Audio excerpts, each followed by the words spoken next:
whether it's recorded We're or live. All right. I want to and we warn were you just guys. talking about purchasing women's bathwater. Oh my God! Not necessarily. Not necessarily women's. This show does not condone that. All right. Okay. All right. Okay. Whatever. We're live with the weather report, and I don't know. How are you, boys and girls?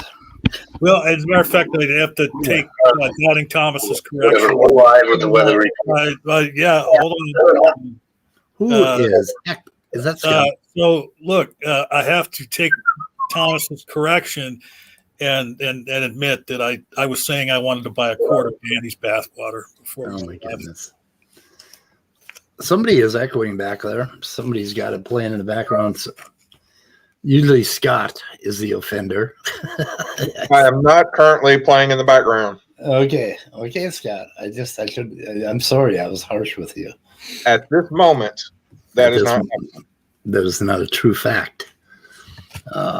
Does not correspond with the external world or reality or truth or whatever the fuck Danny would say.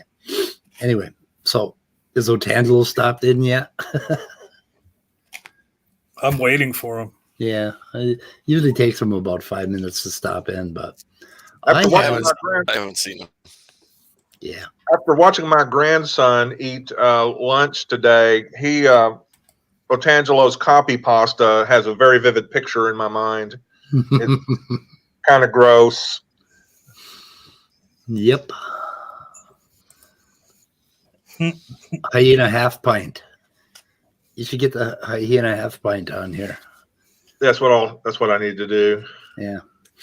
Yep. How old is he? He's going on 16 months. Oh my God! Really? That's less than a half a pint. I'm sorry. Okay, so like quarter pint. Hyena 3 ounce is not really a catchy phrase. Proving once again that I will let anybody in this show. Danny's here. Anyway. A true fact is tautological, by the way, Speed. Hello. A true fact is tautological. Yeah, because you can't. Fact is defined as something to be true. Oh, thank you, Danny. I always call it a fucking fact to make my point. FF, fucking fact. It's a technical term. What if it's a brute fact? That's a BF. A brute fact is basically has no further explanation. So, like, let's say the laws, a lot of people take like the laws of nature to be brute. There's no further explanation for why they are the way they are. Well, how would you define a fucking fact? Well, it's something how would you define a law of nature, for that matter? I guess something that like sort of describes or the regularity of nature. Can I ask a question? You already did. Uh-oh. I thought we were going to avoid this today. Yeah, we're going to try. Okay, so Sel and his name is Emery Moyna, and he's a graduate student in evolutionary biology, and he is also a creationist. And I have a little icon for the show calling them Dumb and Dumber. Now, these are two very intelligent people and somewhat educated. Question? Foreskin? Yeah. What university are we made aware of that? I think he's actually going to a real university because it sounds like he's always pushing back against his teachers and not believing anything they tell him. So I don't know how in the fuck he's going to get a degree and be a valid or a viable biologist, or I don't know what he's doing. I think they're going to teach them to like pretend they really are evolutionists, and then after they graduate, just use their degree to go to work for AIG. This is not commentary on Leo's intelligence at all, but I did notice that thumbnail. I'm thinking if you put a pair of glasses on Jim Carrey, you know. Yep. Jim Carrey could play Leo. Jim Carrey can do just about anything he wants. Did anybody understand Speed the other day? I don't think it was yesterday. I think it might have been the day before. And you were trying to find some spot in a video where somebody told you somebody I think it was maybe an MDD video back in 2017 or something like that. It's like January 15th, 2017 or something like that. Robert C. And he said, "Here's the link," and he didn't put a link in the comment. So Well, and then so I said to Leo, I said, well, when Speed says January 17th, 2017, you know exactly what day of the week that is, right? Yeah. And he's like, no, what are you talking about? And I forgot after we went off live, I was going to explain, because I know sometimes jokes fly right over his head, so I was going to explain it to him. It was July 15th, 2017, and I found the episode, but I couldn't find any Alex. So I'm hoping he'll give us the link to the show and the timestamp where he found that. I knew a kid, if that's what you're alluding to, John Peterson. Well, he's here right now. Go ahead. Well, I knew a kid that was a bit of a savant. That if you told him your birthday, like just for instance, you say my birthday is December 13th of 1973, he would immediately out of his mouth, as soon as you finish that sentence, yes, he would say that was a Wednesday. Wow, cool. And he'd be right. Yes, every fucking time. How was he at a on a box of spilled toothpicks? 243. 81, 243. Anyway, Danny is here, so why don't we just ask him directly? Were you on ACA in 2017? ACA, like the show? Yeah. I called in like 2 or 3 times, but I don't remember it being in 2017. Did you ever call in as Alex? No, I always give my name Danny. Okay. Yeah. But no, I called like maybe 2 or 3 times. I don't remember. Did you call as when you were a theist? No, I think I was I think I had let go of Christianity. Okay. When was that? When I let go of Christianity? Yeah. Maybe 2019. Oh, there's a third answer now. Cool. Yeah. Okay. That makes sense. Yeah, so 2 years, 4 months, more than 2 years. Maybe it's 2 years. But I stopped identifying as a Christian in 2016.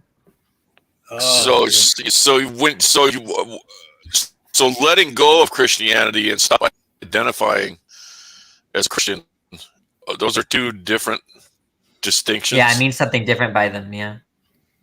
And they happened at different times.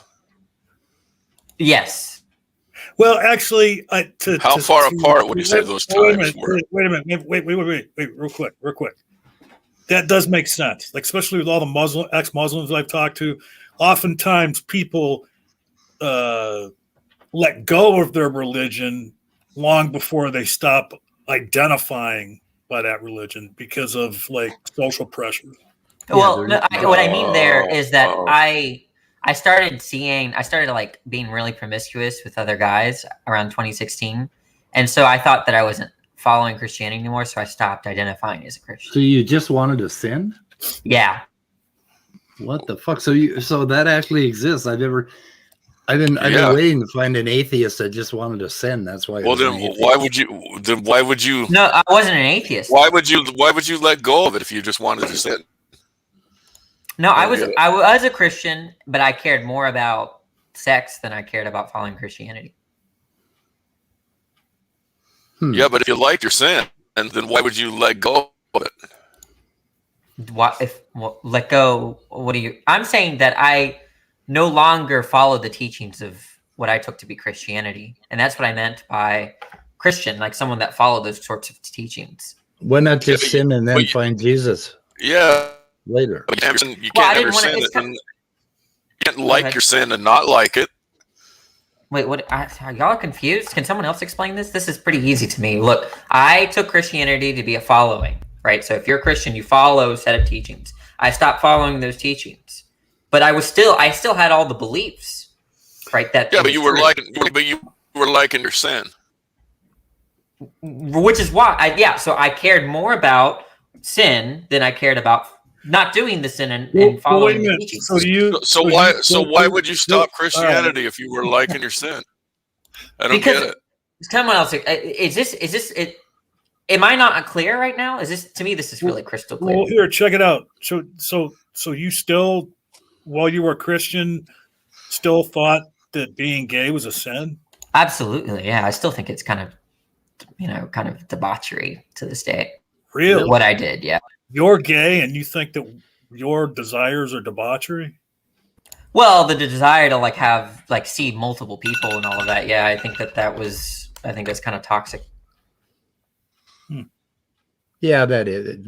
Promiscuity has its issues and problems. Yeah, if it was just one guy, one fling, I probably would have. But I was just it was 2 or 3 a week.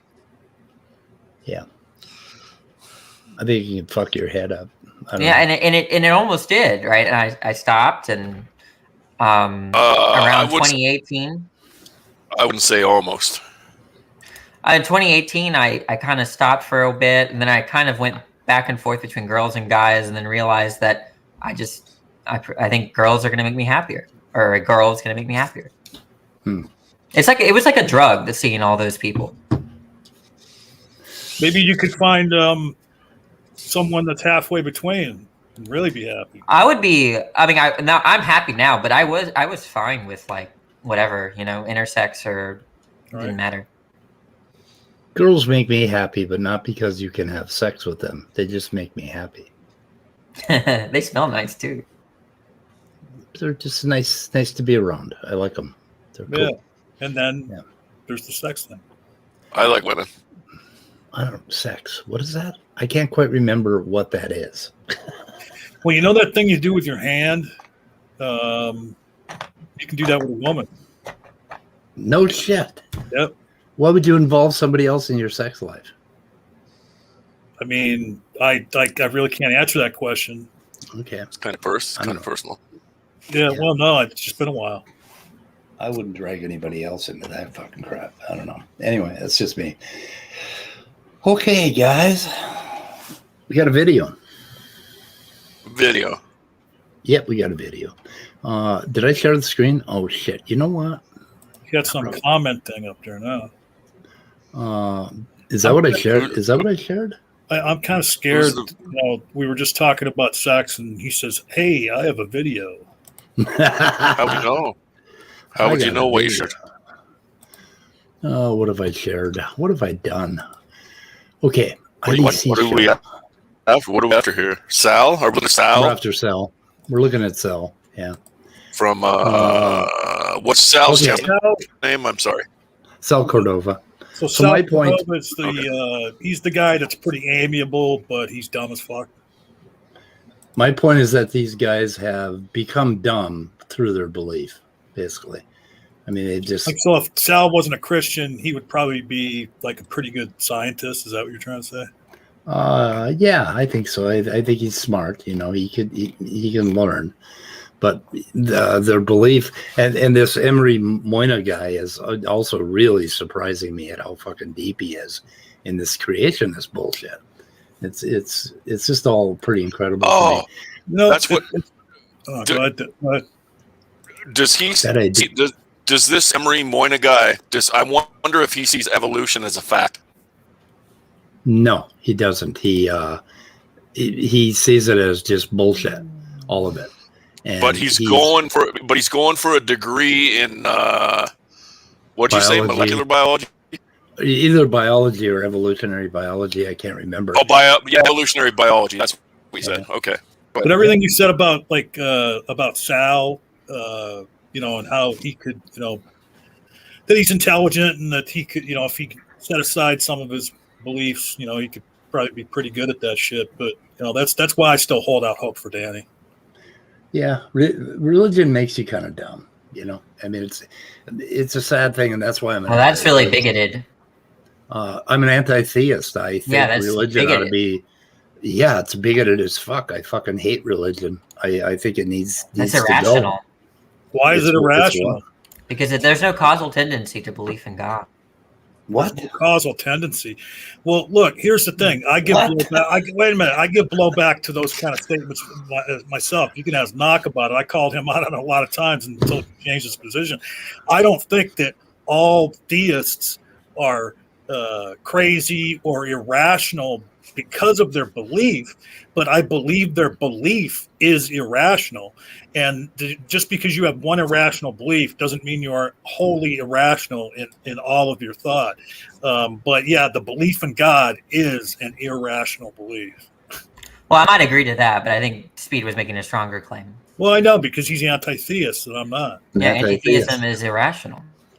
Oh, says Danny. Anyway, so I don't know what Emery is in school for. She said she doesn't think it's evolutionary bio. His YouTube name is In His Image. I didn't know that. We'd have to check out his site where he talks about it. But anyway, the whole point of this thing was to play this one clip. And I'm not sure how far we're going to get into this paper. We got kind of a full room, and fucking Danny's here. So, but let me just play this one part, which for some of them, it's not it makes them feel special. And it's only as I spend some time with, this is it. For some of them, it's not This is it makes them feel special. And it's only as I spend some time with, especially the hardened atheists, they want to have some feeling of belonging to all of nature because their God is nature and they want to be a part of it. I mean, I've read some of their stuff. It's like, yeah, this is very pantheistic. At the root, there's a very deep set pantheism and a worship of nature, and they want to be a part of it. Oh shit! This isn't the clip. This isn't what I wanted to say. And I found it. What the fuck? I found it. And I don't see it as I want to be a part of nature. I see it as I am a part of nature. Yeah. Well, that is irrational. It's irrational to think that I'm part of nature. Yeah. Okay, then I'll live irrationally. I'm all right. Look, I love the kid, man, but can't we get rid of him just for the day, Speed? We could. I don't know. Be good, Danny. Try to be better, Danny. Be better, Danny. So I mean, if John says he wants the echo chamber, I'll just not say anything. No, I don't want. It's not that I want. I'm just fucking with you, dude, because the idea that you would say feeling as if you are a part of nature is irrational has got to be the dumbest fucking statement I've heard. No, the belief is irrational. Why? What? Because the point is that their arguments show why you're not natural. What We're arguments? part of this universe. We exist in this universe. That The normative universe states are not natural. Yeah, so who gives a fuck? So you're not natural. I am a biological chemicals. entity. I'm a biological entity within the universe. I am. I don't see how that's normative. That underdetermines your beliefs. Well, who gives a fuck how you see it? I don't. Yeah. And who cares if your beliefs are underdetermined? That's just a turn of phrase. The fact is, it's a brute fact that I find to be knowledge. Wait. I can't have knowledge without also believing it. Can I be honest really quick? I'm Sure. not disputing that. Danny, nobody likes you. Shut the fuck up and let's get on with the video. If y'all want the echo chamber, I'll shut up. But if not, then I'm going to say what I want. I have a question. What's a turn of phrase? Like if I said I don't see it that way, that just means I think it's false or something. So who gives a fuck? Well, presumably I'm disagreeing with you and one of us is Right. wrong. Sure. I don't. But if I give an argument, I don't care. I don't care which one Wait is a minute. wrong, Danny. I don't Wait give a a minute. fuck you're what just, you're saying. you're I just know. saying you're not interested in the conversation or Okay, but something. Exactly. Wait a minute. Wait. Okay, then just shut up. Wait a minute. When there's Okay. a disagreement, every time there's a disagreement between two parties, one of them has to be wrong. Yeah, that's the nature of a disagreement. How is that logical? It's Because the irrational. That's because the irrational, irrational. Danny. Well, let me That's just irrational, explain. Danny. Let me explain the idea. No, of that. Sorry, No. sorry. I'm sorry. Wait a minute. Sorry. No, I was I'm talking first. All I right. was talking first. Look, let me explain it the way Doubting Thomas explained it to me. Do you believe that pineapple on pizza is good? I don't know what you mean. Do you believe pineapple as a topping is good on pizza? Are you saying that there's a reason to eat it if it has pineapple? I'm asking you Fuck as a off. topping. Do Fuck you like off, pineapple on your Danny. pizza? Yeah, if you just mean that you have a reason to eat pizza that has pineapple on it, I agree with you. Okay, what I'm saying What is, do let me you- what try, do let's you- wait, what wait, do wait, you wait, mean? wait, wait. Let's try this one more time. It's a closed question, Danny. Yes or no? Do you like pineapple as a topping on your pizza? Do I have a reason to eat pineapple? Pizza? No, I don't. Please, Speed. Please. Speed, what do you just What do you want? What do you want, guys? Yeah, put him in the back room. kick him out? Put him in the back room. Something. Oh, I don't know. Y'all can just say you want the echo chamber, and I promise you, I It won't. doesn't matter if the echo It chamber. doesn't matter. You're being a fuck stick right now. You know what a closed You're being a question. fuck You know what a yes or no What- question. what- And you're just playing I games. answered no. Well, you have to be clear. Danny, with it. what do you mean? What do you mean when you say no, Danny? I mean, well that was played, good. Thomas. Well, guess what? I like No, pineapple on pizza. You don't like pineapple on pizza. Which one of us is wrong? Well, I don't consider this to be mutually exclusive Well, proposition. no, but you said no. But we're having a disagreement. We're having fuck is going on? Wait a minute. Stop. What do you mean by You mutually said that exclusive anytime two properties? people- wait a minute. Will you please stop? You said anytime two people have a disagreement that one of them is wrong. Which That's one true. of us is wrong here? There's no disagreement. Well, sure there is. You said you don't like pineapple on pizza. I like pineapple. It doesn't follow that therefore that's a disagreement. What do you mean by mutually exclusive?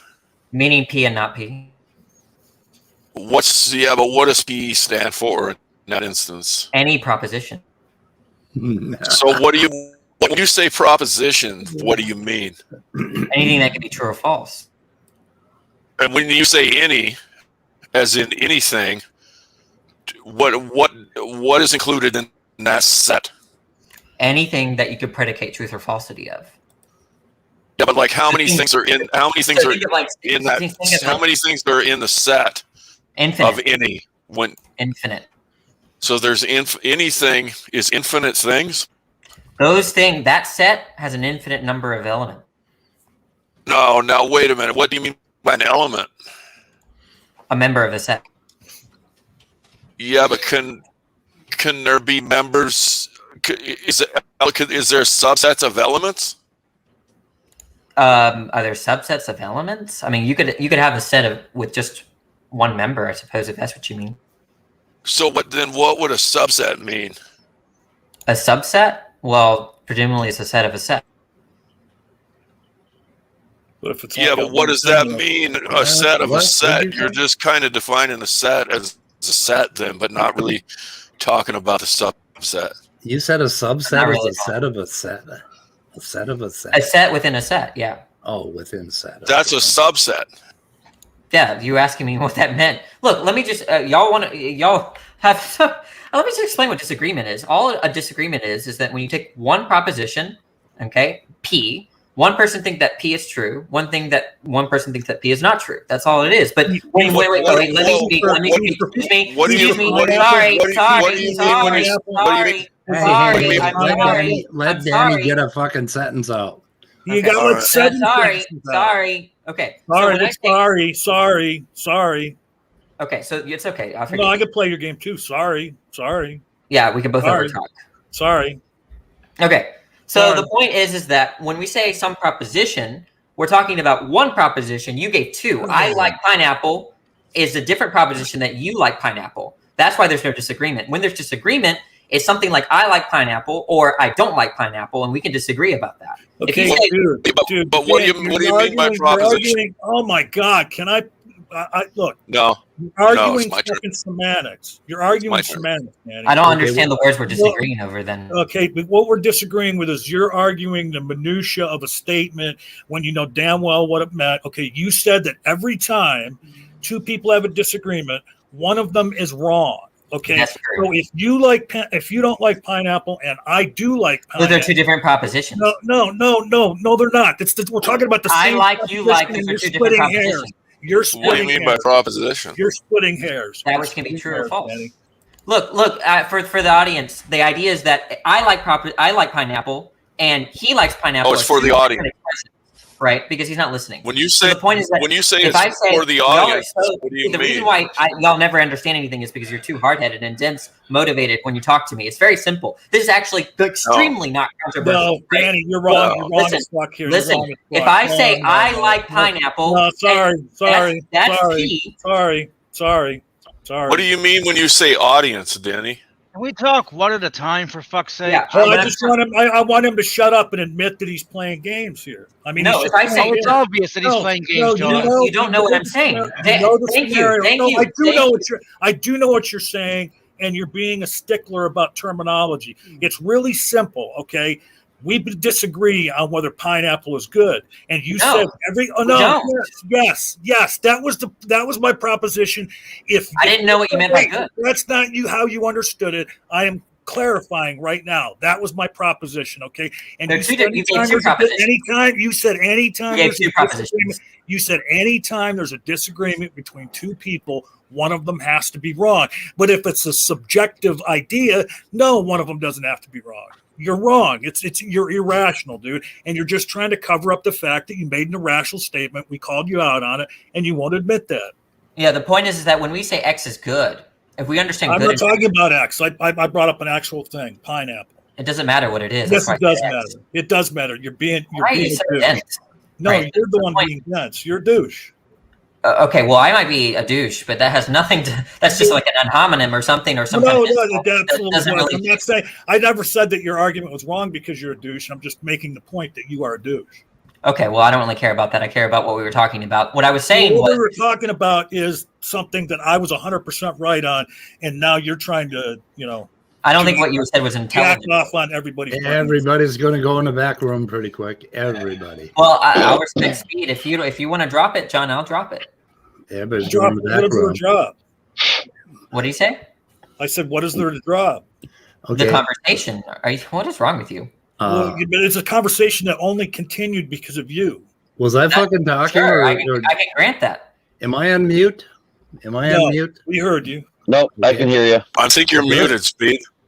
Yeah, I must be muted because nobody's listening. Okay. I'm listening.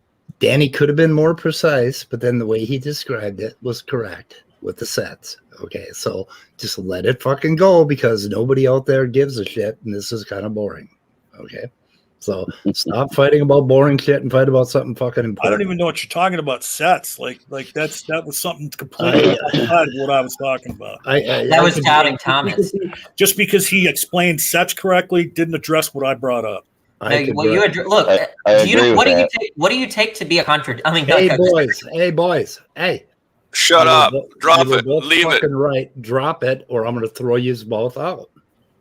Okay. I mean, all right. I mean, but when I first called him out, you said, "Yeah, that's irrational, Danny." And then now you're trying to shit on me. Oh my god! All right, somebody got to let it go, John. Somebody got to let it go, John. I tried to let it go. Somebody let Otangelo in the room. What? Could I say one clarifying thing on the subject, please? Yes. Otangelo's in the room. Just that not all disagreements are mutually exclusive points of view. I don't know what you mean by disagreement.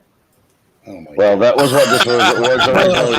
That was what that was originally about. What it was originally about is that if two people disagree with each other, one of them has to be wrong. I'm saying that isn't necessarily the case because not all disagreements are mutually exclusive points of view. You're just equivocating on disagreement. For example, in the case of the pizza analogy, just stop. Stop, Danny. If someone asks you, do you like pineapple on pizza? And you if you answer yes or no, it's your point of view. If they disagree with you, they're wrong because it's your point of view.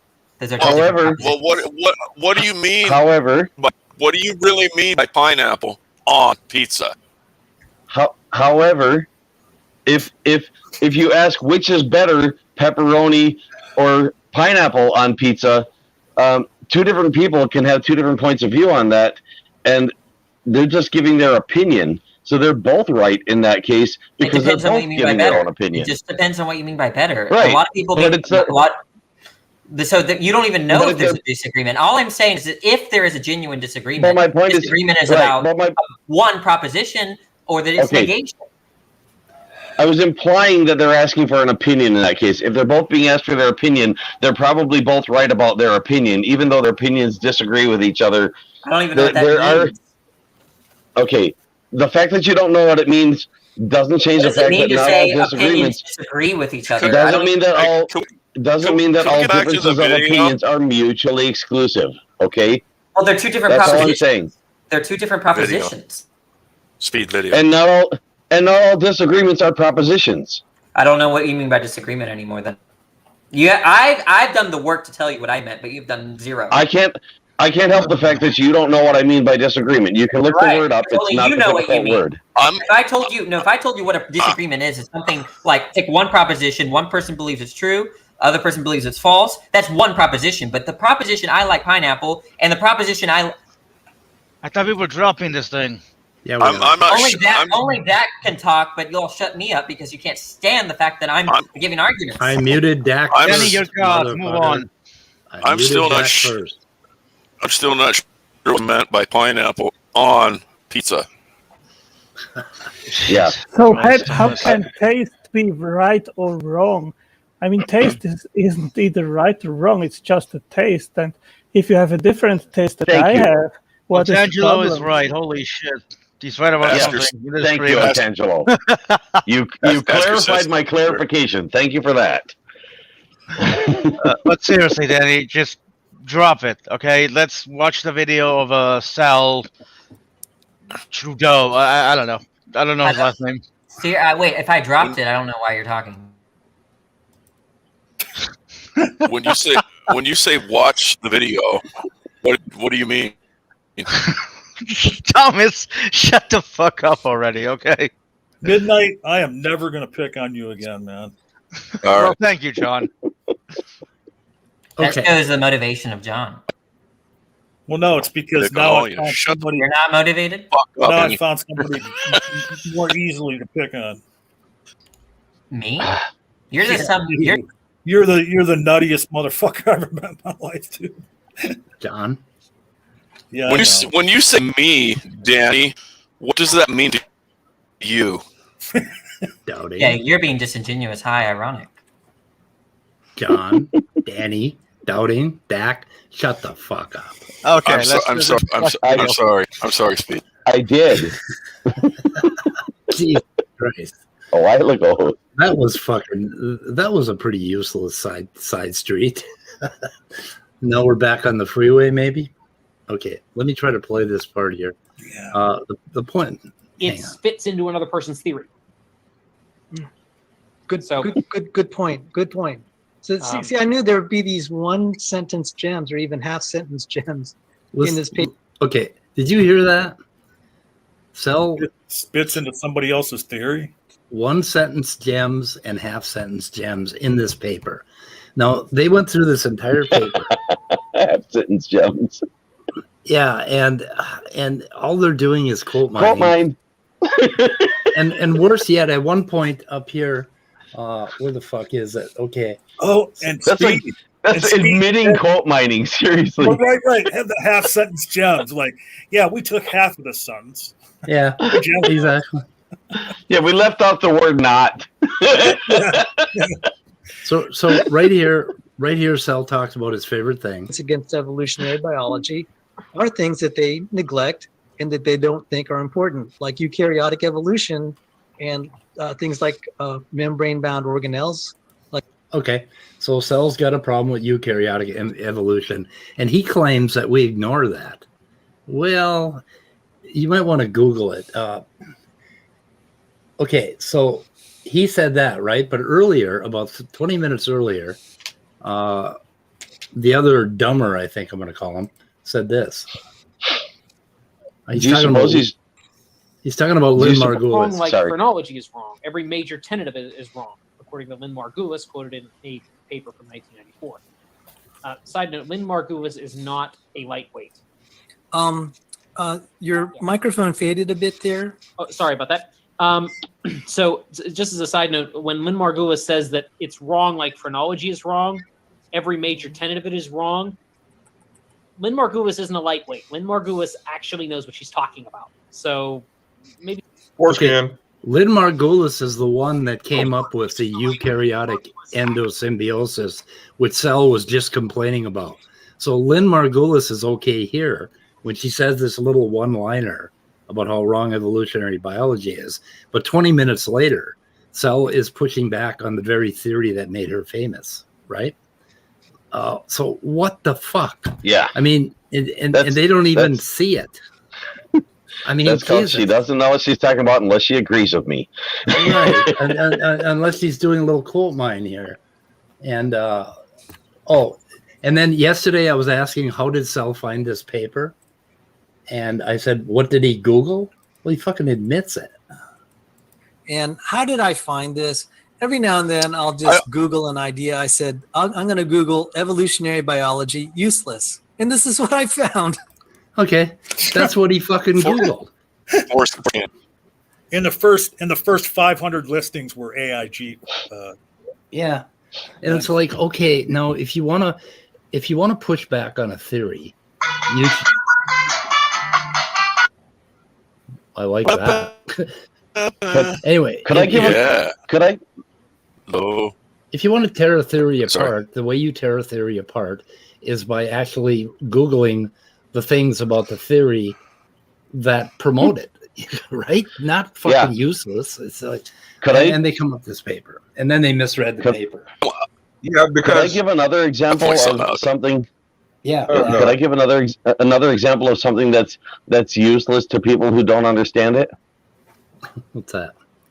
A computer. Yeah. Yeah. Anyway, the author says that they're going to argue not that evolution is useless, but that something about evolutionary biology makes it prone to championing of ideas that are new but false, or unimportant, or true and important, but already well studied. In other words, true, important, redundant. So, well, he's arguing against what Sal is looking for.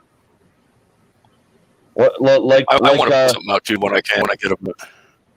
Okay, moderator note here. I'm going to go make myself some coffee, and we're going to kind of open this up to the Danny, Dak, Otangelo, John show. And you guys do whatever the fuck you want for a minute. I'm going to go get some coffee. I'll be back. Can I say something real quick? Yeah, please do. Yeah, please. I find it. I just discussed something. I find people like Sal to be dishonest. But what I mean by that is what Speed just brought up, how he will... You're breaking up. He will use what that... Oh, I'm sorry. Yeah, you're... I can make out what you're saying, but it is kind of broken up, so you know. Try again? All right, I'm going to reboot. Can you hear me now? We heard you say, not as bad. I'm going to read... I'll drop out. And come back. I'll put you back in and then go make my coffee. And so you guys can do any fucking thing you want to my channel while I'm gone. Could I say something about the eukaryote evolution you mentioned? Yeah. I wonder if what they were talking about, and I don't know, but because we are part of eukaryotes evolving, I wonder if what they were actually talking about is the origin of eukaryotes. Yeah, they were. That sells big thing, and that's what Lynn Margulis. That's what Lynn Margulis is all about.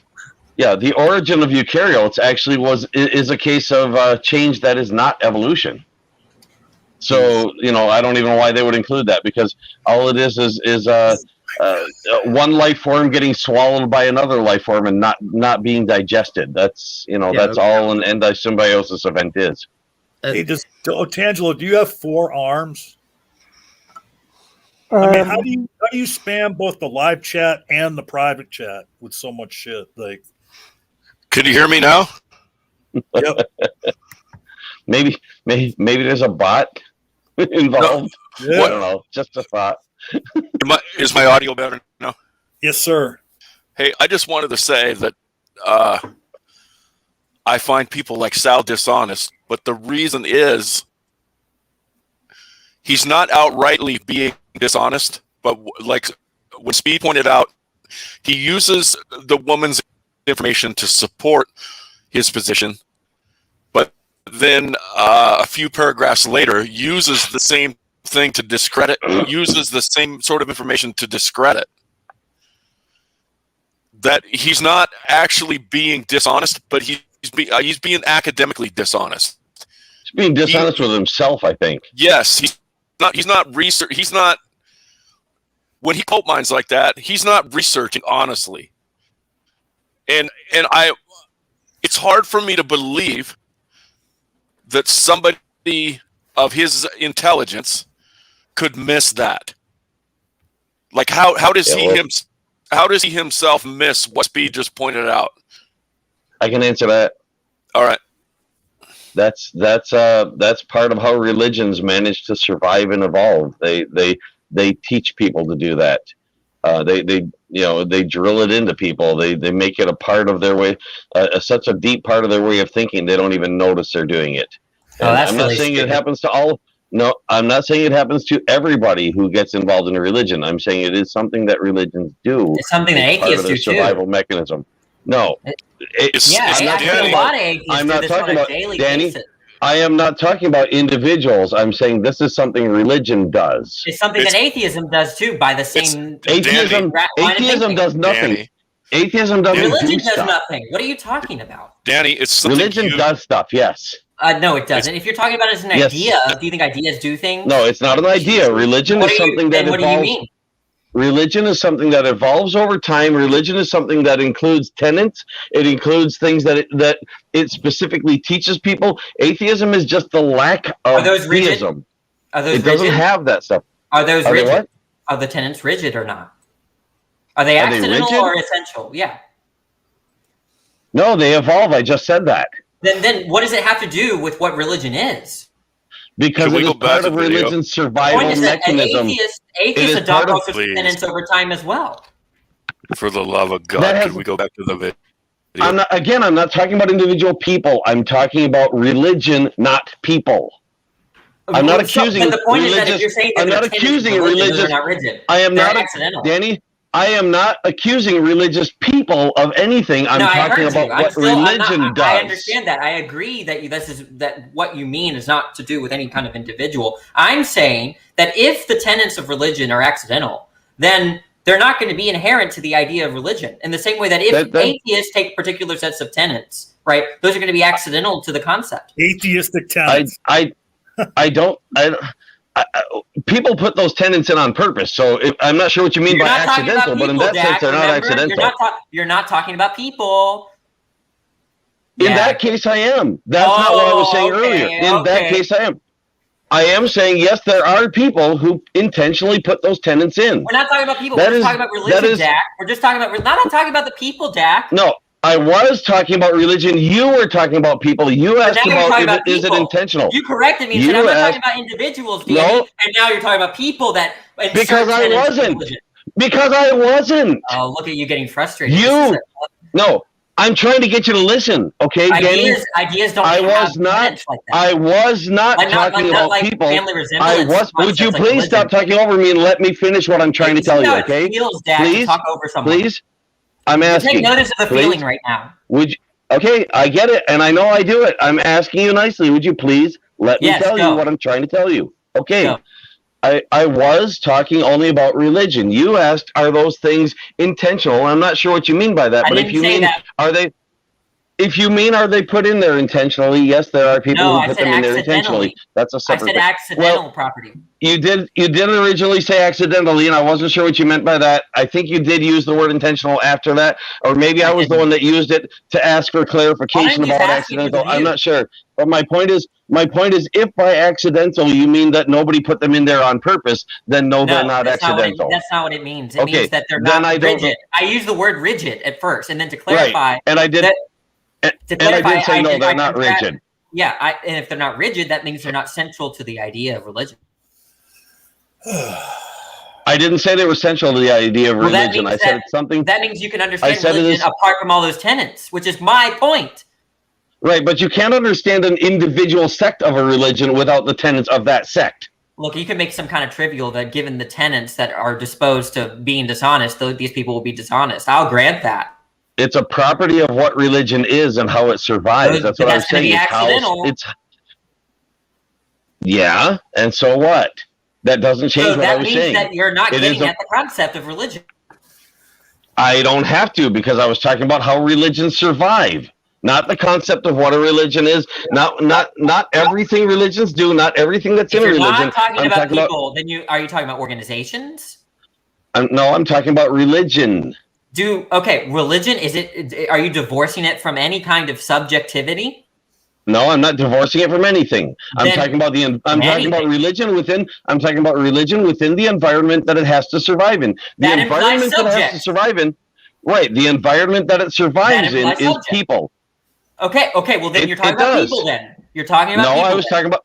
I'm talking about the religion. If religion is being selected in an environment, that involves people that hold. Danny, your clothing don't walk around without you, but if somebody's talking about your clothing, they're not talking about you. Religion doesn't walk around without people, but So you talking can about religion understand does not clothing. necessarily mean I'm talking about people. Well, the point is that you can either understand clothing independent of subjects or dependent on subjects. Okay. Now the point is that religion, right? Yeah, presumably talks about or is related to beliefs, right? I mean, if you want to talk about clothing in a closet, sure, you can separate that from the I'm people. just showing why it's not disanalogous. And we can also talk about religion in books, in scriptures, in doctrines. I'm saying people are part of the environment religion has to survive in. Let me just make and my claim. I'm talking about a survival mechanism that religion uses. Daddy's back. Daddy's back. Okay, so now Danny, what are you claiming? I'm claiming that there's no causal or disposition to believing in God with respect to dishonesty or honesty. What? What is this about? Well, he was making the claim that something like that religion has this tendency to push you towards dishonesty. And I'm saying that that's not intrinsic in the concept. Okay. So when someone is religious and being dishonest, that means that what explains their dishonesty is another factor other than the fact of their religion. Was it really about honesty and dishonesty, or wasn't it about like right and wrong? No, knowing things accurately. Danny? I thought that was what Donald's thesis was. Okay, now what's Donald? Okay, Danny just conflated religion and God belief. They're not the same thing.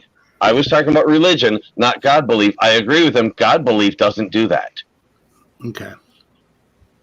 So, religion has a tendency to push you toward. What was your claim, Dak? Oh, at this point, I'm not even sure anymore. But I was talking about a survival. I was talking about a survival mechanism. Danny said that he just said that you were claiming that religion caused a propensity towards dishonesty. I think it does.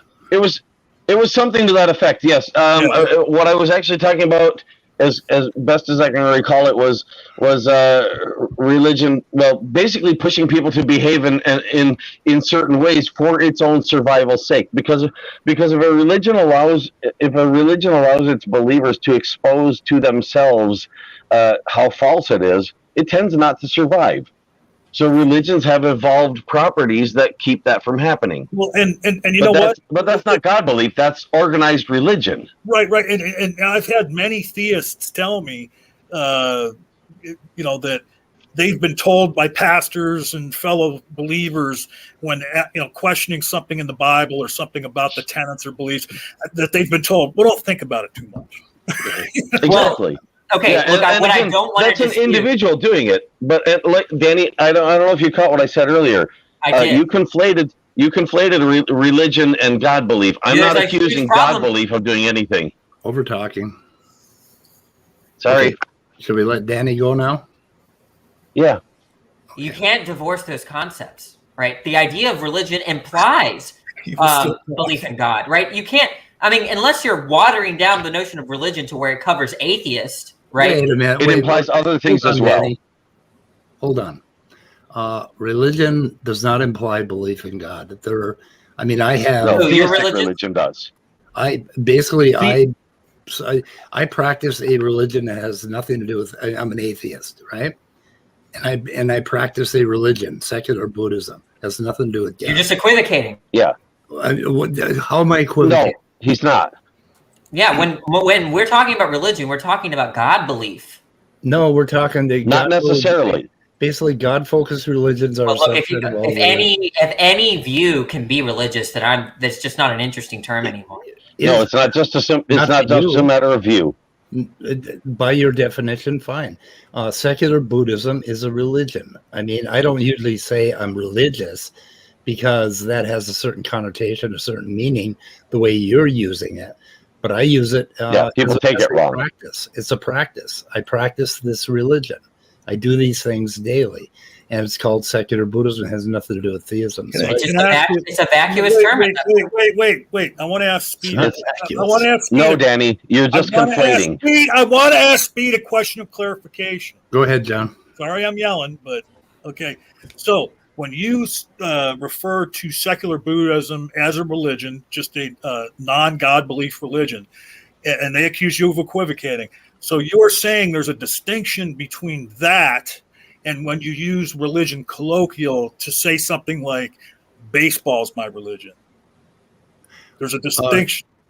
No, I was referring to like if somebody asks you, are you religious in the United States? Normally they mean, are you a Christian? Basically. Well, right, but what I'm asking is they're balking at somebody was balking, I believe Danny and maybe somebody else was balking at the idea that you're saying that you have a religion as an atheist, you follow secular Buddhism.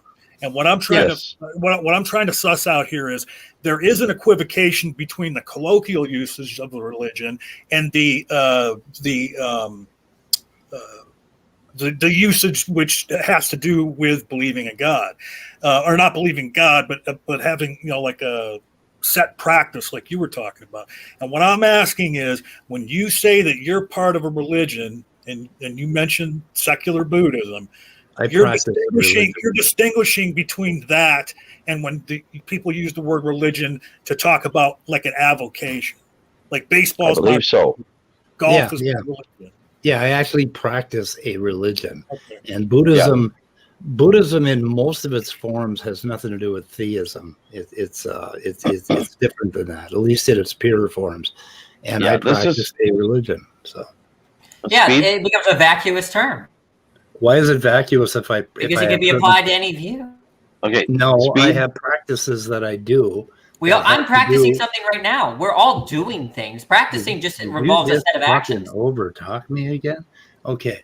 So let's see. Religion is a social cultural system of designated behaviors, practices, morals, worldviews, texts, what of sanctified places, prophecies, ethics, or organizations that relates to humanity to supernatural, transcendental, and spiritual elements. Okay, the religion I practice and the meaning behind my saying that I practice a religion has to do with those spiritual elements, and those spiritual elements are fleshed out psychologically.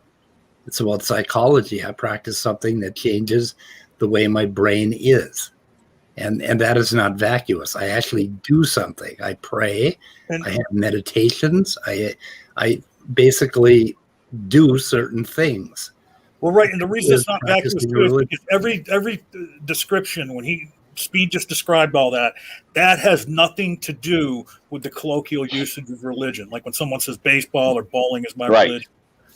Yeah, and that's and that's odd because Buddhism is a religion, and Hinduism is a religion, and there's a whole lot of religion that doesn't believe in the ontological existence of some supernatural being. Well, this is fine. I can grant that. Look, the point is that Dak was making a criticism of religious belief in the context of Sal Cordova. Sal Cordova. Wait, no. No, I wasn't, Danny. No, I was not.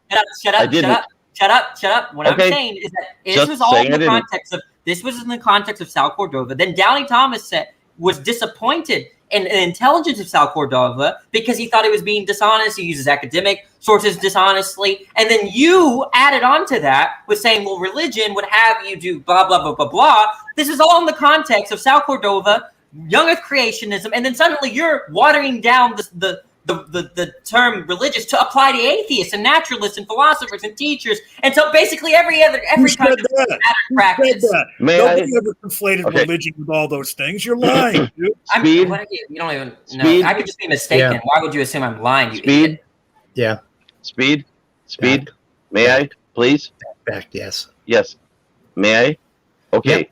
This is the exact same language problem that I've been complaining about people doing with the word evolution. When somebody means biological evolution and they don't say biological evolution, that's fine in contexts where it's understood that way, but then other people get the idea that the word evolution just means biological evolution, and when somebody wants to talk about some other kind of evolution, they say, oh, that's not evolution because it's not biological evolution. This is the same thing that's going on with religion. We generally talk about theistic religions and we call them religions without saying theistic. But there are monotheistic religions, there are polytheistic religions, there are atheistic religions, there are deistic religions. There's a lot of religions other than just generalized theistic religions.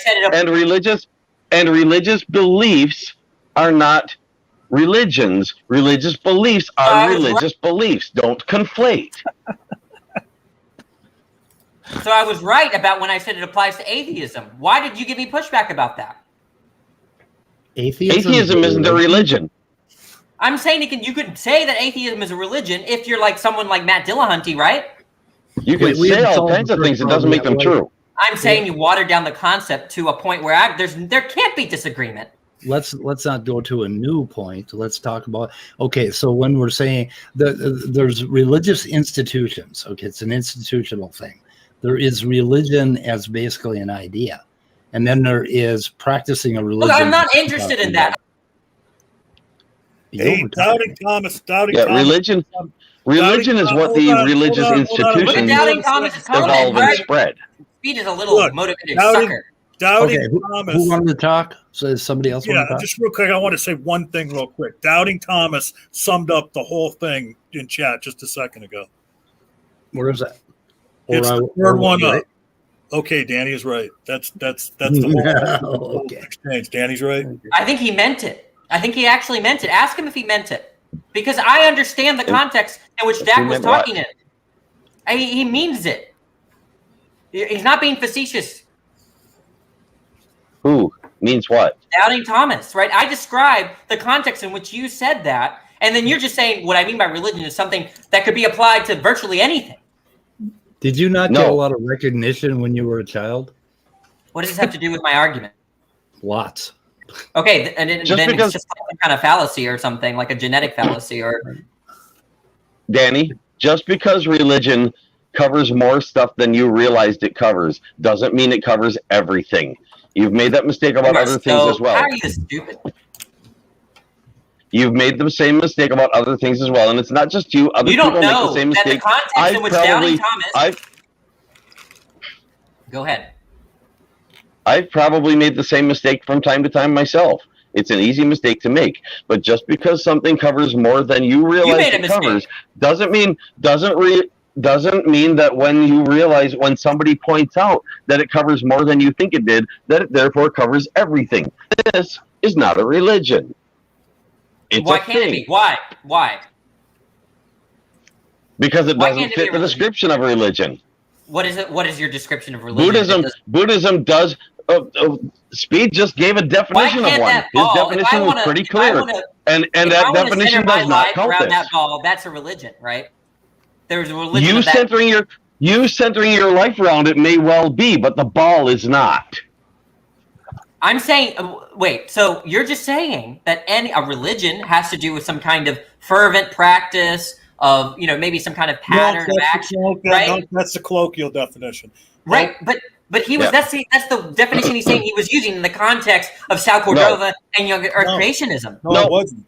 What does he mean by religion? Speed gave a definition. Speed, can you read that definition back again? Because I think Danny must have missed it. That's what you meant, and you can't even regurgitate it. No, I'm not talking about what I meant, because I'm not giving a definition. I'm going with general usage. Something by it. You meant. Yes, I meant something by it. Religion is a social, cultural system of designated behaviors and practices, morals, worldviews, texts, sanctified places, prophecies, ethics, or organizations. Now, that much there should tell us that this definition is not going to be of much use to us unless we pare it down a little bit. That relates humanity to supernatural, transcendental, or spiritual elements. Okay. Yeah, it is useful with qualifiers. So look, Yeah, the point, but the what point, were we the point originally? is with that there's a bigger adjectives, for problem. example. There's all sorts of Hold on, problems with boys. this view, Boys but and the big girls. problem. Boys and girls, hold on. What were we talking about originally? We were talking about Cell Cordova. Now, what Cell Cordova has is a commitment to dogma, and that commitment to dogma causes him to deny all of science. And that's what we're getting at. And that's why I'm an anti-theist, because there is this constant commitment You to can have a dogma with respect to natural. Oh my God, you can't fucking stop. You can have a dogma, but not necessarily a commitment to it. You can have a dogma that you can be flexible on. No, It's sort of a contradiction in terms, but, that's a gray area. Okay. So, Yeah, so and by the way, what he's Danny, saying now, is wait a what minute, even worse. wait, Danny, hold saying, on, excuse hold me. on. Hold on. No, excuse me. I was talking when he brought you to the room, you fucking dumb fuck. Doubting Thomas clarified, and he said it Okay, was what I was saying- sarcasm when he said that you're right. It was sarcasm. He put it in the chat. Okay. Well, then I thought it was more intelligent than he actually was. Now, the point, Dak, what you were saying was that there was a causal tendency towards dishonesty, right? Now, that if that's what you meant by religion, then there's even a greater problem, because no one's gonna fucking agree with you that there's a causal tendency of dogma, right? Really? Speed, have you seen any? Speed, have you seen any of what I'm talking about in Buddhism? Because I have. Oh, fuck yeah. The dogma. Oh, so then you're just saying there it you has, go. then it has a causal. No, wait, no, that's not. Do you know what I mean by causal tendency? That means there cateris Yes. paribus clauses with respect to what it causes. Not the way I would have worded it, but yeah, I understood what you meant. Okay, well, then the fact that there are exceptions means that something else explains the phenomenon, not the dogma. The fact that there are exceptions simply means that some religions are, doomed to extinction sooner or later because they don't make themselves survive, or that they found some other survival mechanism, or that they have found some other survival mechanism. What I was saying is that religions have survival mechanisms, and that is one of the survival mechanisms religions use some of the time.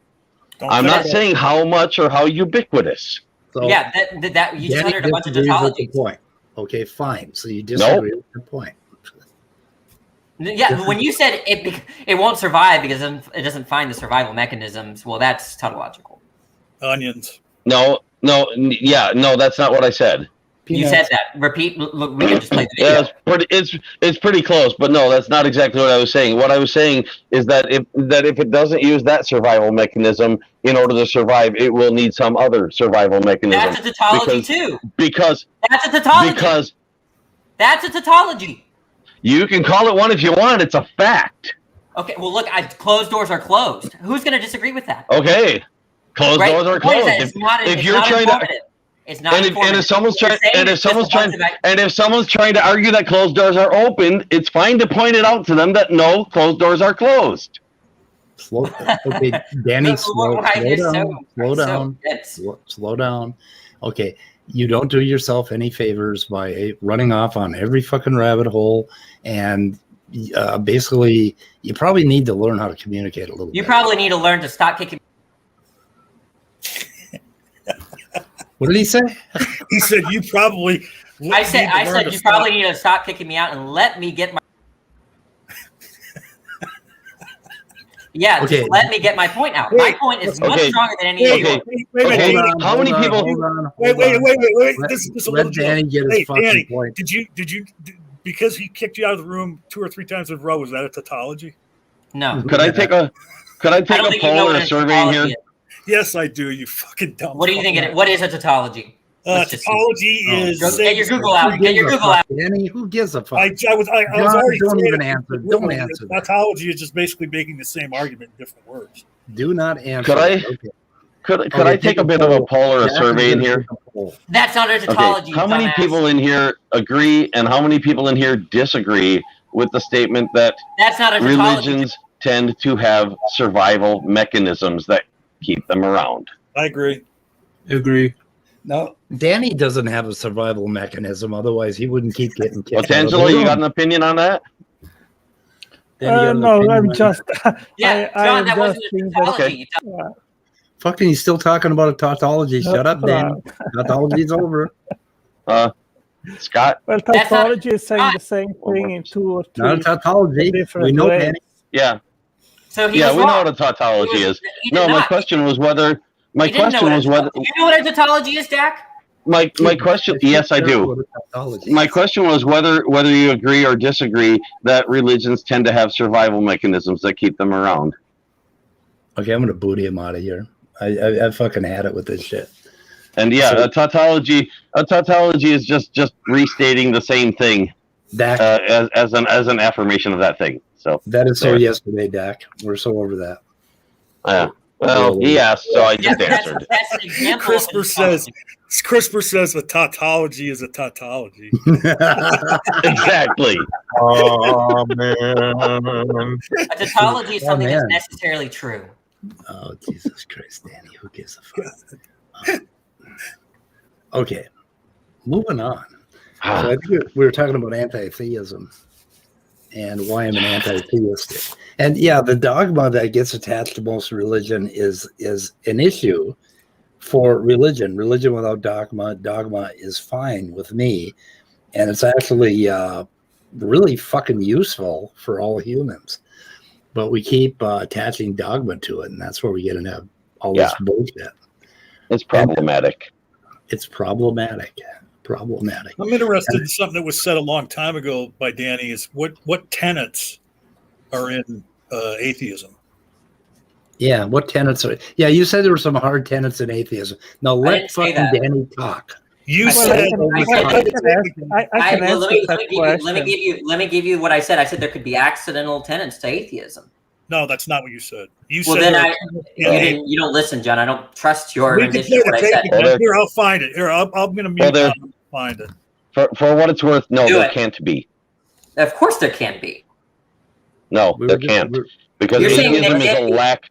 Because atheism is a lack of theism. There's nothing to attach them to. Right. gonna Someone let could be. Danny Someone give could us think that those there are tenets tenets. to it, though. We're going to let Danny give Someone us. might think, someone might think that. You're right, but there aren't. There can't be. Those are going to be accidental. In the same way that God belief doesn't imply any tenets. Accidental opinions. The fact that someone thinks something and they're wrong. Everybody's whose name starts. I'm with just saying D is accidental, gonna get meaning they're booted. not necessary. They're not also as- not tenets. That They're also would not tenets follow. of atheism. There's That no wouldn't such thing. follow. You're not still not understanding me. I'm saying that. It doesn't follow. It precedes. I don't know the distinction between those two things. Okay, well, that's your problem. Actually, Well, if you why try to haven't you communicate, given- it's your problem.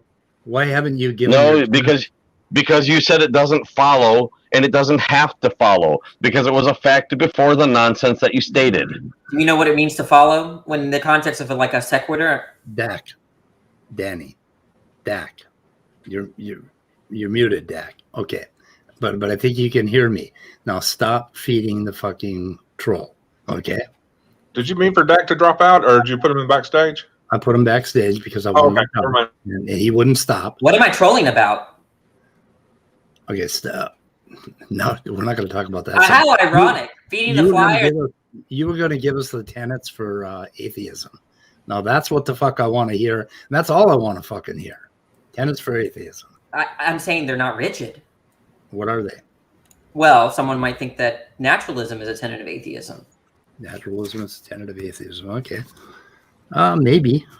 What about Yeah, the being point rational? is that it's not inherent to the concept of atheism. That's all I was saying. Okay. And so what are the other tenets of atheism?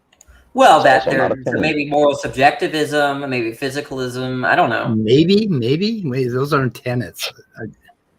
Well, I don't know what you mean by tenets anymore. Well, I don't know why you brought it up then.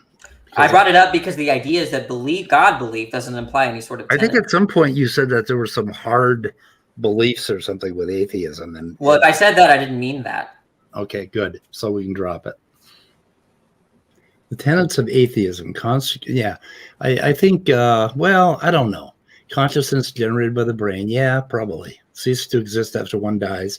Religion is a fairy tale. Yes. God is a sky daddy. Well, I don't know. No. Kafai, no. You went too far. Yeah. Atheism doesn't have tenets. Those are individual people's opinions, and yeah, a lot of atheists share But those they think opinions. it follows from atheism. A lot of atheists share those opinions because a lot of atheists share the opinion that reality is real. You know, we just happen to live in a reality that. Oh yeah, religious people don't think reality is real.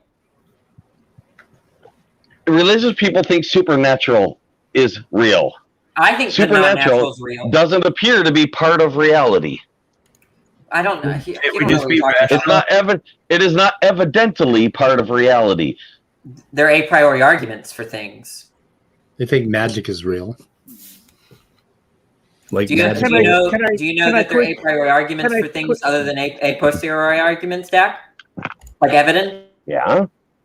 Then the point is that you can establish something to be real without appealing to evidence. And that has nothing to do with what I just said. You said that which is real, is that what you have evidence for? Something to that. Whenever you guys are ready, I have it queued up where Danny said exactly what I said. Yeah. He said. Okay, go ahead. Let's listen.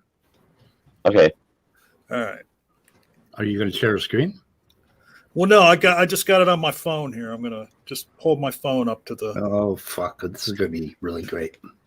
Well, I mean, you said my sound is horrible when I share my screen, too. So. Go ahead, try it. What does it have to do with what religion is? Because religion's survival mechanism. Atheist adopts tenets over time as well. Okay, what was that line, John? Because I couldn't fucking understand it. Atheism is it was too loud. Tenets over time. Say it again, John. Atheism is a dogma that has adds tenets over time. Yeah, I said that can't happen. Yeah, and it's not. Yeah, look, there are clear examples, right? New atheists have tenets. I don't know what you want to call new atheists, but that has nothing to do with what atheism is. Atheism is a lack of theism. You and I agree that nothing follows from atheism with respect to ethics or whatever, certain kind of metaphysics. Okay. Other than, but I'm saying that the same thing with God belief, right? Same thing even with. And I agreed with you on. Wait, but the point is that I agreed with you on God when belief. I first at least asked you, to an extent. Sorry. Yeah. What I said was that with respect to the tenets that you were attaching to religion, I asked you if they were rigid. That was my first question. I clarified what I meant by. They don't need to be. Well, then you answered the question, right? Then if they're not rigid, that means they're not essential to the concept. Because I was talking about the survival of religion and the evolution of religion. Look, fingers aren't rigid. Not every life form has fingers, but humans have them, and some humans lack them. So what? So they're not rigid. Doesn't mean they're not part of. Doesn't mean they're not part of the description of being human. You know that. No, I'm not. No, I'm trying to give you examples. I'm trying to give you examples. Well, fingers aren't essential. Yeah, I agree. We can survive without them.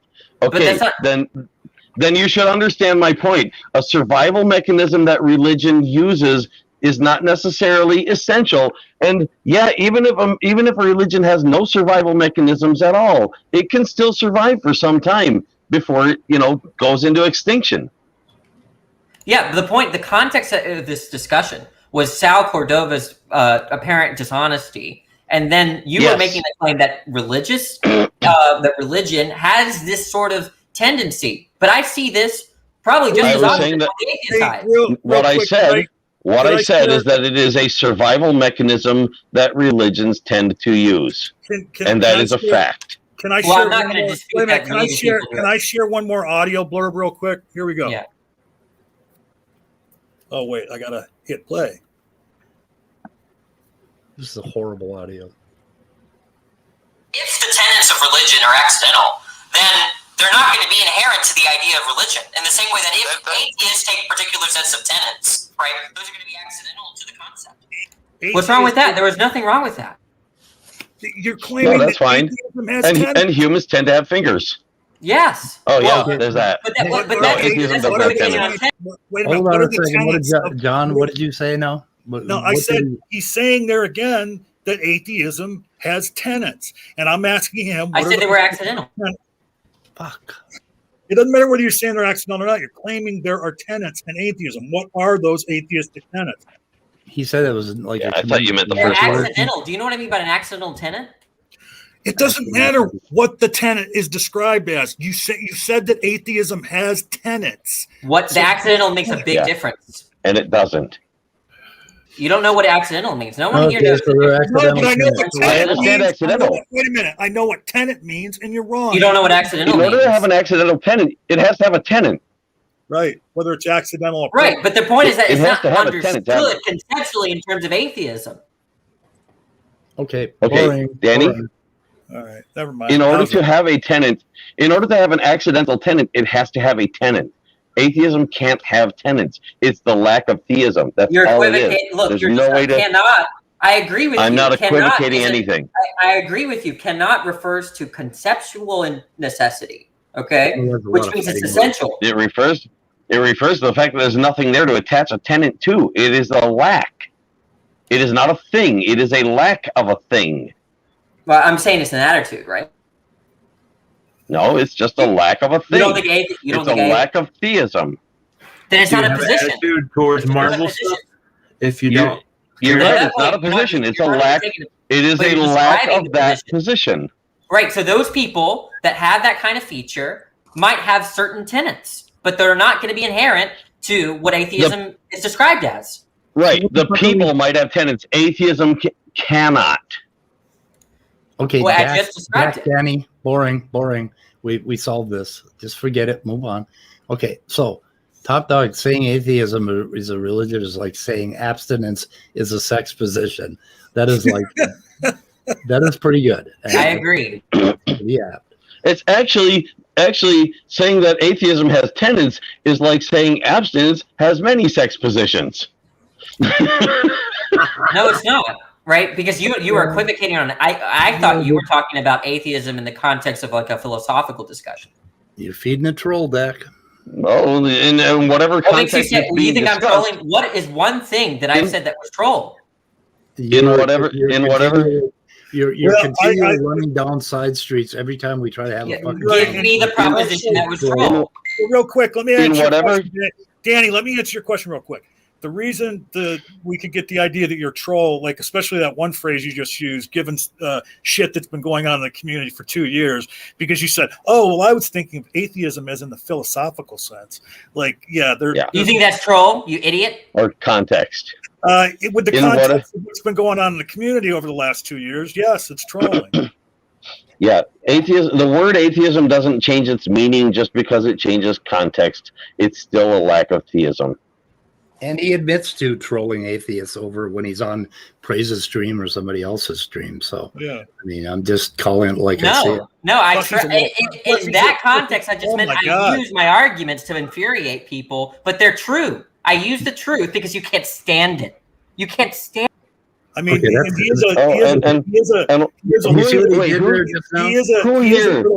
is a little guy too. I have a question. Who here is he accusing of not being able to stand the truth?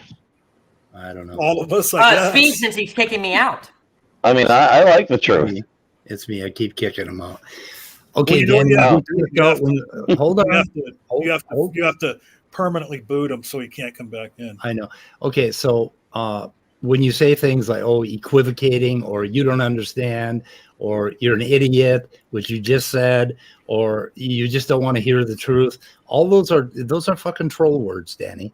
And you're just and you admit that you're poking us with shit that's going to infuriate us, but then you back that up by trolling. So then you say that, and that's fine. We love controversial things, but then you fucking trolled right after that by saying, because what I'm saying is right, because what I'm saying is true. So if you don't understand how you're a troll, Danny, I'm going to have to leave you in the back room. Yeah, if you just think my troll is I infuriate you, then yeah. God, every time I start but you're a troll too by that measure. You bring him in the room and he interrupts me. Yeah, you're okay. No, Danny, that does not qualify him as a troll. He's moderating. There's a difference. Christopher had another gem here. He said, when accusing Danny of being a troll, remember to never attribute to malice that which can be explained by stupidity. Okay. Can someone actually explain to me what Danny tries to bring through, or what is your point, Danny? I mean, if you want, Danny, if you want, you can have a one-to-one conversation with me. We had never done that, and then you can actually answer my question, because I really don't understand what your purpose is. I mean, if someone asks me, why are you having dialogues with atheists, then I can straightforward say, because I am following my Lord's command to bring the gospel to people, and they can do with it whatever they want. But you proclaim to be an atheist, and you come to these channels and rage and rant and interrupt. And I mean, if I have to resume what actually you want to bring through, I could not answer that question. I have no clue what you actually try to achieve. I'm going to tell you, I like shocking people with the truth. These people can't handle it, Angelo. So what's truth? What is truth? Well, what is truth? Well, that's a good question. I don't know if I have a good theory of truth, but something, I mean, for sake of argument, we can use correspondence theory of truth. So would you like to come to my channel, or maybe at your channel? Sure, yeah, I'll talk to you anytime. I'll talk to you. Yeah, I'll talk to you, but no, but I'll give you my point, right? We could do that maybe after this stream at my channel or at yours, whatever you like, just one-to-one. Yeah, that'd be fun. Okay. Or maybe if Speed will let us uninterrupted conversation, but I don't know if people would like that. But otherwise, what? I will. And also Top Dog wants to do that with you. Okay. And but no, in terms you did not respond to his email. If you're just saying that troll means infuriate, of course I'm a troll, but you're a troll just as well. No, that's not the. Y'all infuriate me, and I infuriate you. We're all trolls. That's not what trolling is. Okay, well then, what have I said that's actually false? Steve, you want to repeat what you said a few moments ago? The phrases you stated that you come in here and you infuriate us with talking points or whatever, and then right after that you had to add, because it's true, because what I say is true. So then you poke us, and that's trollish, and saying, yeah, you poke me, and all this other bullshit. Yeah, because you don't understand what that means. Everything somebody says, you fucking son of a bitch. Everything somebody says, basically, you jump in halfway through the sentence and you fucking take it in another direction, or pick up some word that you think they got wrong. Then you start talking about some philosophical fucking bullshit that has nothing to do with the original point. And that's true. That's what's a contention, that it's not bullshit. The funny thing is that it's actually true, and you just can't stand it. I mean, I think that when you put him backstage, I think you just did it now. You just fucking did it again. Talking. Yeah, I think he keeps talking. It isn't, and just. I don't think anything I'm saying is false. I think what Danny's been trying to tell you when you and him just had the exchange is he was trying to tell you, you want me on that wall. You need me on that wall. Yeah. Nobody's going to get it. Well, I think if we analyze what happened in the last hour, that was very unproductive. There was a constant over-talking amongst each other. In special, Danny, you over-talked a lot. And yeah, I'm not disputing that. And we don't even know what the point was being made. And they didn't let me. Very confusing. It was very confusing. So this is not how a good dialogue works. Yeah, of course. If seven people are in the room and each one of them wants to have a part in the conversation and talk and so forth, it's difficult. I agree with that. I don't even know if that is a good format, but. I mean, that constant over-talking is very unproductive. I agree, but I have to deal with John and Speed and Dak, and it takes a lot of power. Yeah, we can't handle the truth. You're right. We can't handle the truth. Right, you're getting infuriated with what I'm saying, and you can't point out one false thing I've said. Wait a minute. I do get angry. John, what happened to John? You got angry? Angelo. Sorry, I don't know why that's funny, but it is. Anyway, what the fuck? Yeah. Donald, maybe we can change a little bit the topic. I would like to come back, Donald, to what you said yesterday, and I went out. And maybe you can elucidate. You said that my syllogism about factories, that the premise is backing the question, or that in the premise, I'm concluding what the syllogism tries to say. The pair of premises, yes. So the premise is that cells are factories. That was one premise. There was a second premise as well. Okay, so let's just stick to the first premise. Cells are factories. If you just stick to the first premise, then my point doesn't exist. You need both premises. Okay. The second premise is that factories are always the product of intelligence. Yes. See that by putting those two premises together, you are then defining a factory as something that is a product of intelligence. And when you do that, you're nullifying your first premises, because you're basically saying that my conclusion that my conclusion is in the definition of the first premise. You're defining your first premise with your second premise, and that definition is begging the question for your conclusion. And what you're okay, doing, I can go with that. I started talking. John, listen. I just want to say one thing. Wow, John, you are interrupting again. You are not part of. I'm not making up any of this. Started talking first. Okay, Donald, can you have that conversation with me at my channel? Because John again is interrupting. I'm not interrupting. I started talking first. We can have it here. Just give it a minute. All right. I was just going to clarify what Donald said. Okay, what you're doing is when you first say cells are factories, and then you go on to define factories as it can only come from an intelligence, you are bolstering your first premise and you are saying that. Okay, Discord is calling me. I'll see y'all. Oh, goodbye. What you're doing is that cells require a mind. You're justifying your first claim that cells are factories by saying that factories can only be created by intelligence. Yeah, if I can clarify just a... Yeah, I mean, I'm probably not saying it right, but yeah, go ahead. If I can clarify just a little bit more, consider this, Otangelo.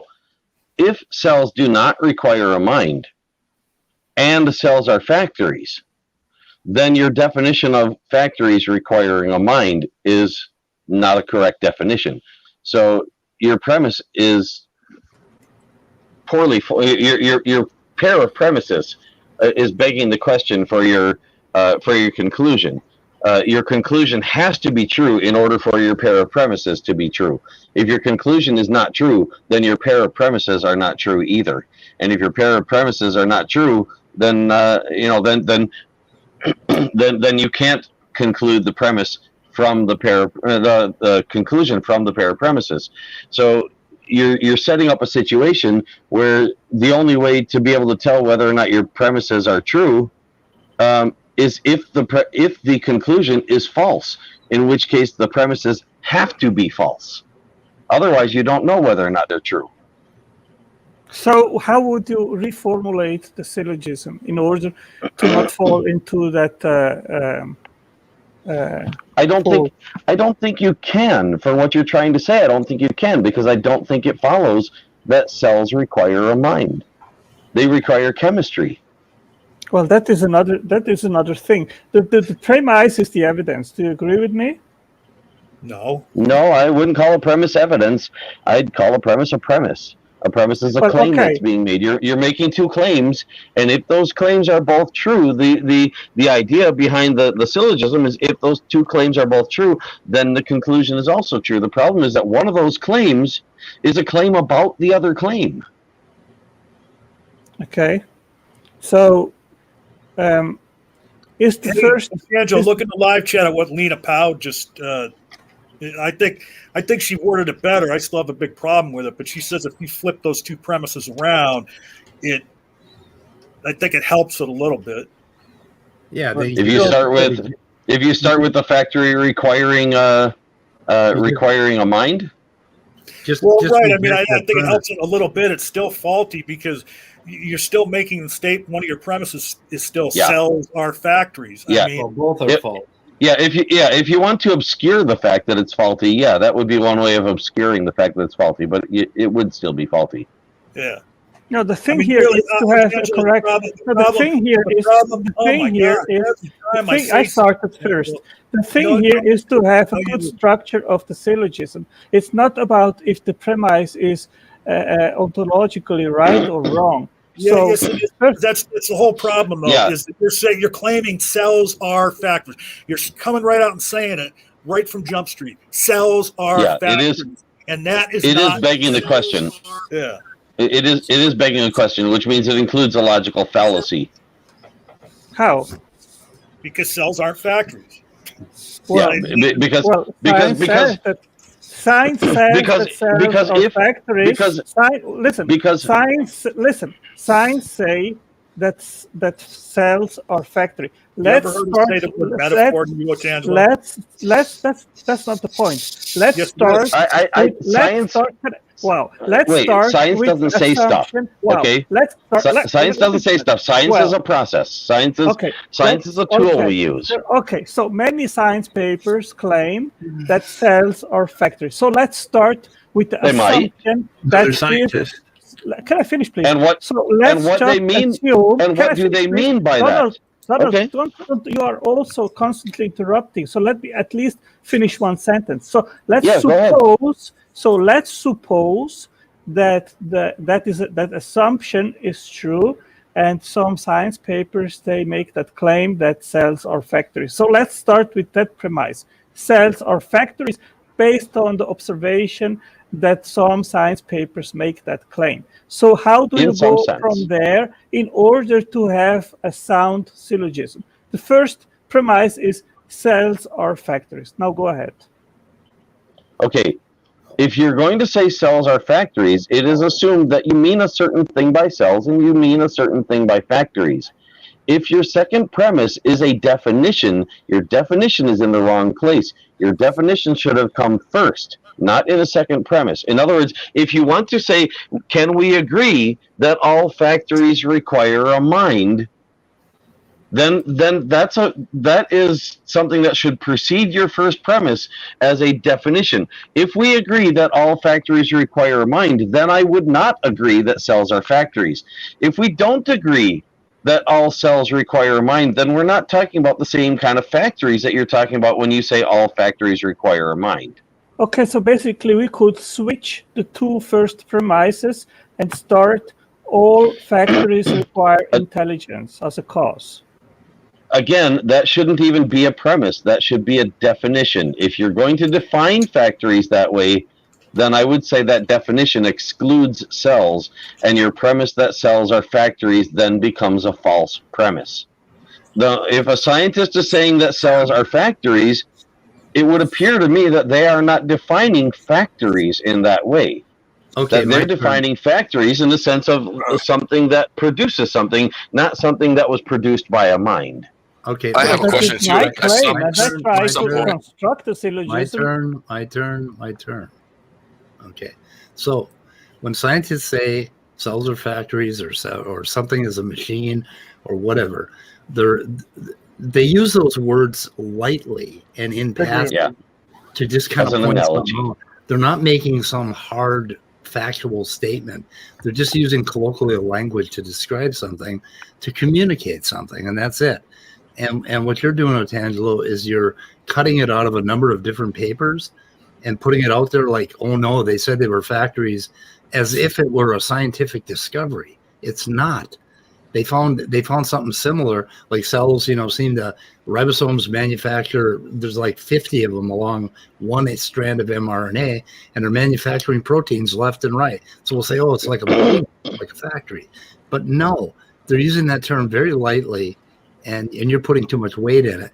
What you have to do is show us that it's impossible for a cell to be created naturally, not a factory. You're taking figurative statements. You're taking figurative statements as literal statements, just like when you did the video last week or a few days ago, where you said ribosomes are 3D printers.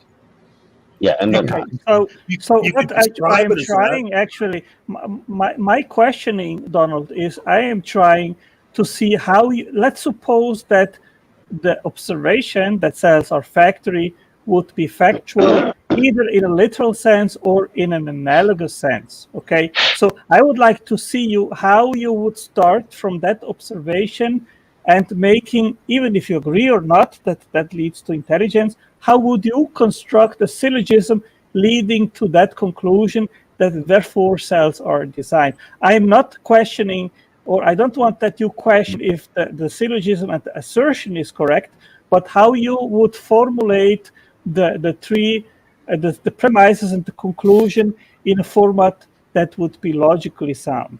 Can I answer this real quick, Donald? Look, the way you could say it and be totally and be accurate from your belief position is to make your first premise. Some scientists figuratively claim cells are factories. Factories cannot be created without an intelligent mind. Therefore, I believe that cells must come from an intelligent mind. Yeah, some scientists must think cells come from a mind. Yeah, Otangelo, and some do. Otangelo, you need more of an argument. You need more details to show us that cells are impossible to have occurred naturally. That's not my point, Speak. I had a question. I just wanted to see if you disagree that my syllogism is in a wrong way constructed, how it would be logically correctly constructed. Yeah. That was my whole point. Okay. Okay. Well, what I would do is I would make the second premise conditional. What I would do is I would turn it around to say, for what you seem to be trying to do, I would say that cells have been referred to as factories. If factories require a mind, then by that definition, cells being considered factories would require a mind.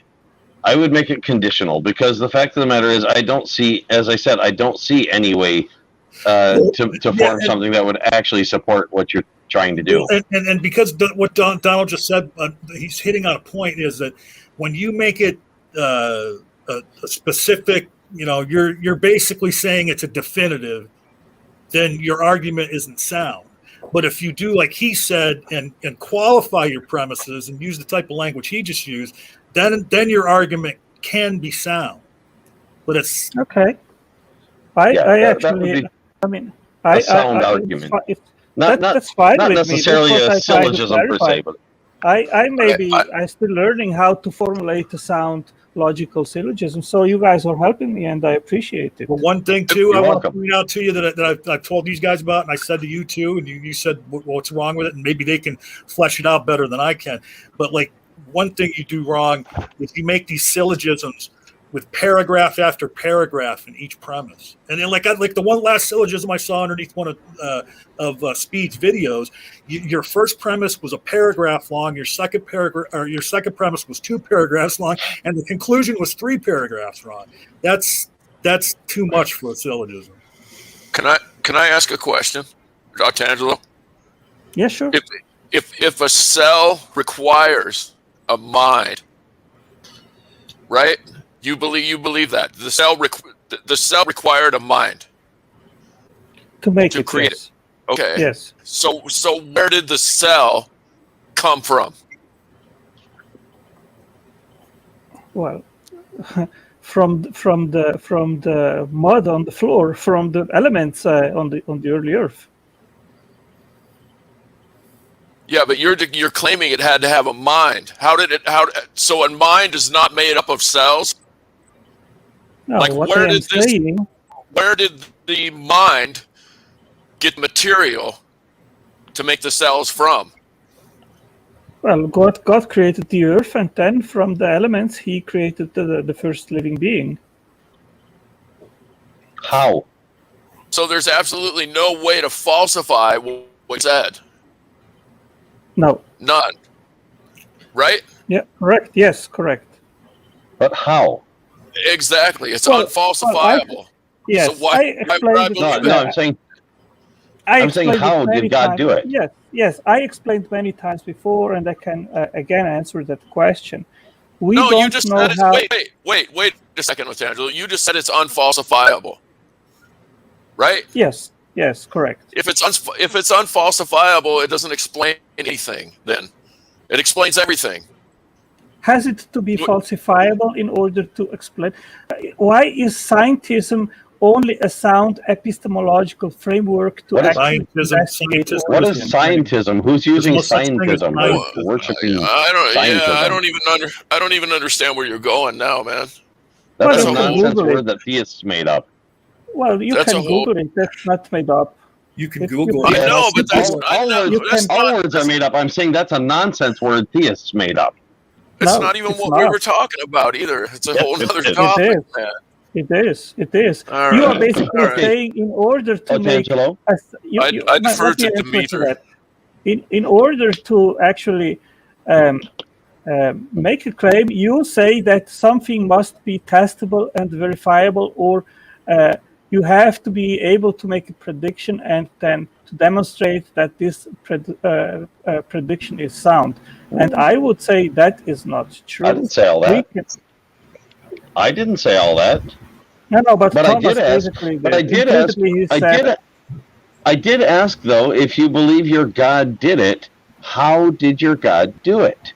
Did your God physically put his hands in the mud and do something with the molecules in the mud, or how did the mind of your God do stuff? I didn't say any of what you... Hold on, Otangelo. Just so we're square, I didn't say anything of what you just said at all. I asked you a question, and you went off on a totally different tangent, and then you tried to say that I said something else, and you're wrong. Okay, moderation point here.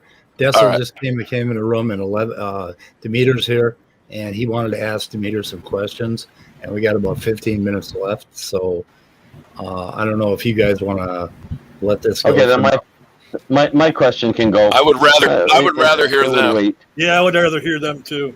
Okay. I just want to say that your new name, Otangelo, is Tangent Low. Tangent Low? Yeah.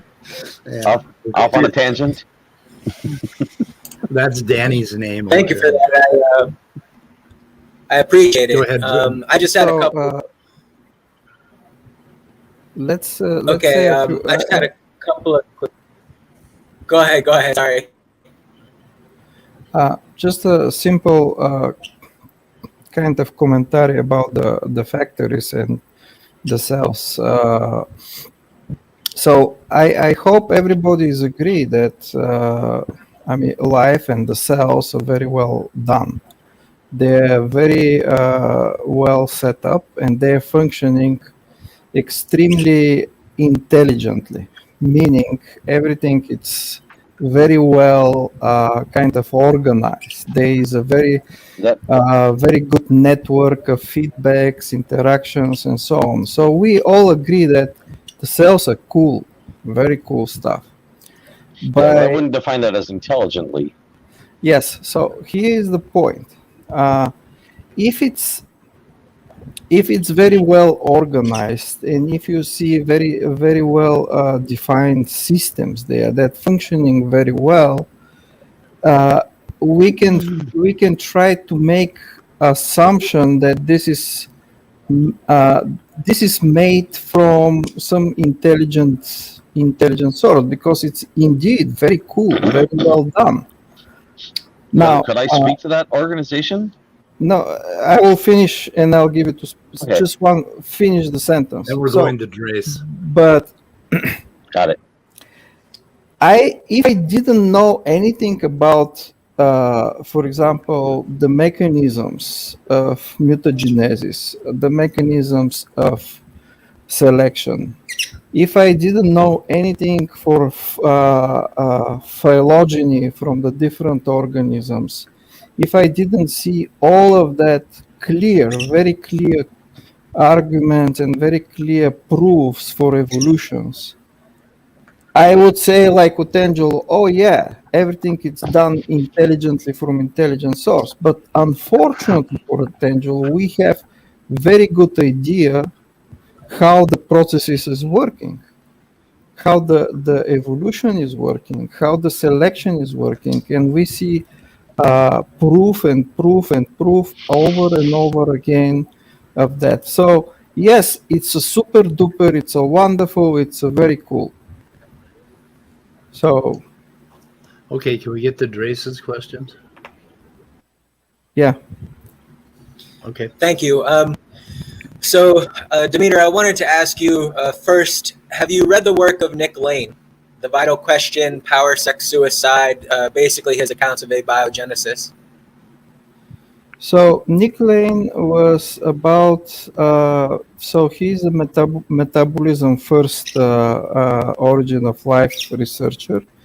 And he's claiming, I mean, his idea is that in the hydrothermal vents, there is a proton gradient. So because the ancient oceans are mostly acidic, and because of this, when in the actual hydrothermal vent, inside the hydrothermal vent, it's a more alkali condition, so less acidic condition. So, and the oceans are more acidic. Therefore, you have a proton gradient which goes from outside to inside the actual vent. And according to Nick Lane, this is a process where drives the chemistry undergoing, and that resemble to some extent some of the processes in the cell today. Is that what you refer? Yes, that is it. And I was wondering, because I like what he has to say quite a bit. It's just that because I like it, I'm automatically distrustful. I don't want to kind of go easy on myself in terms of coming up with an abiogenesis theory. And I started to look for criticisms of his work. But the problem is that every review that I have read has just been nothing but positive commentary. Like everybody just loves everything that he has to say. So my question to you is, do you know of any critical responses to Lane's work that I could look into? Okay, so let's do that. So obviously you didn't read my last paper, because the last paper is a criticism to metabolism first type of origin of life research. So, but let's go in a more detailed view about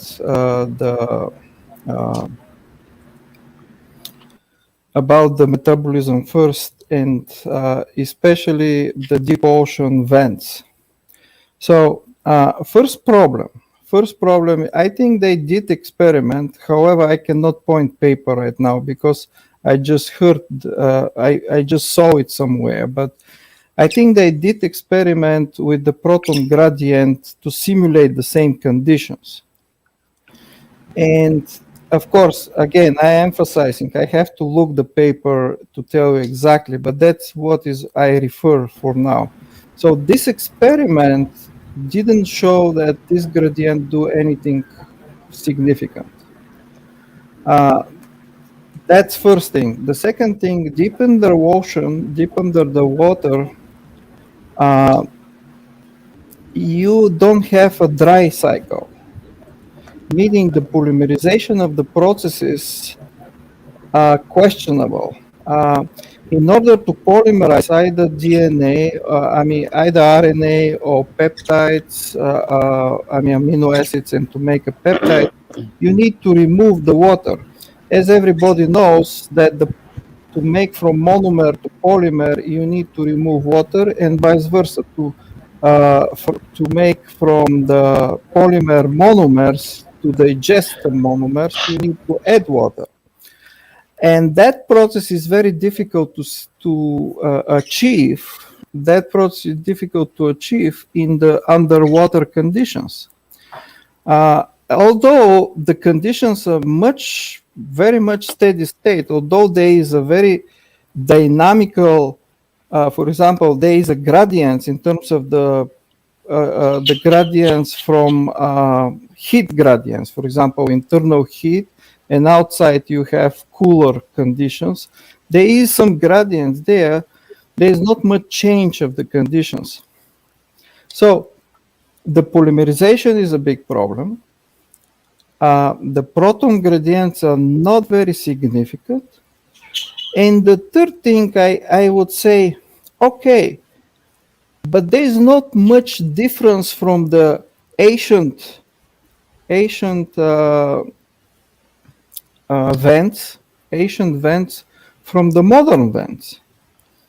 Why we don't go there directly and try to make and set up experiment directly and to see how the life originated right now at the moment? I have an answer for that. Can I give it? Thank you. Thank you. Dak, I know you have a thought. I just have one more question to throw his way, if it's okay. Okay. It's basic. Well, it's a two-part question. The first is what is the title of your last paper? Yes, because I haven't read it and I would like to look into it.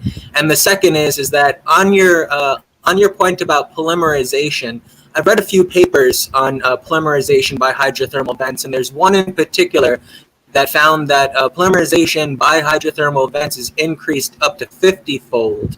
Are you familiar with that paper? No. And how do you? I mean, like, are you? Okay, you haven't. Okay, so could I just get the title of your paper, and then maybe perhaps I could contact you at a later time, and at your convenience we can discuss it a bit more. By the way, Dres, can you link that paper for us, please?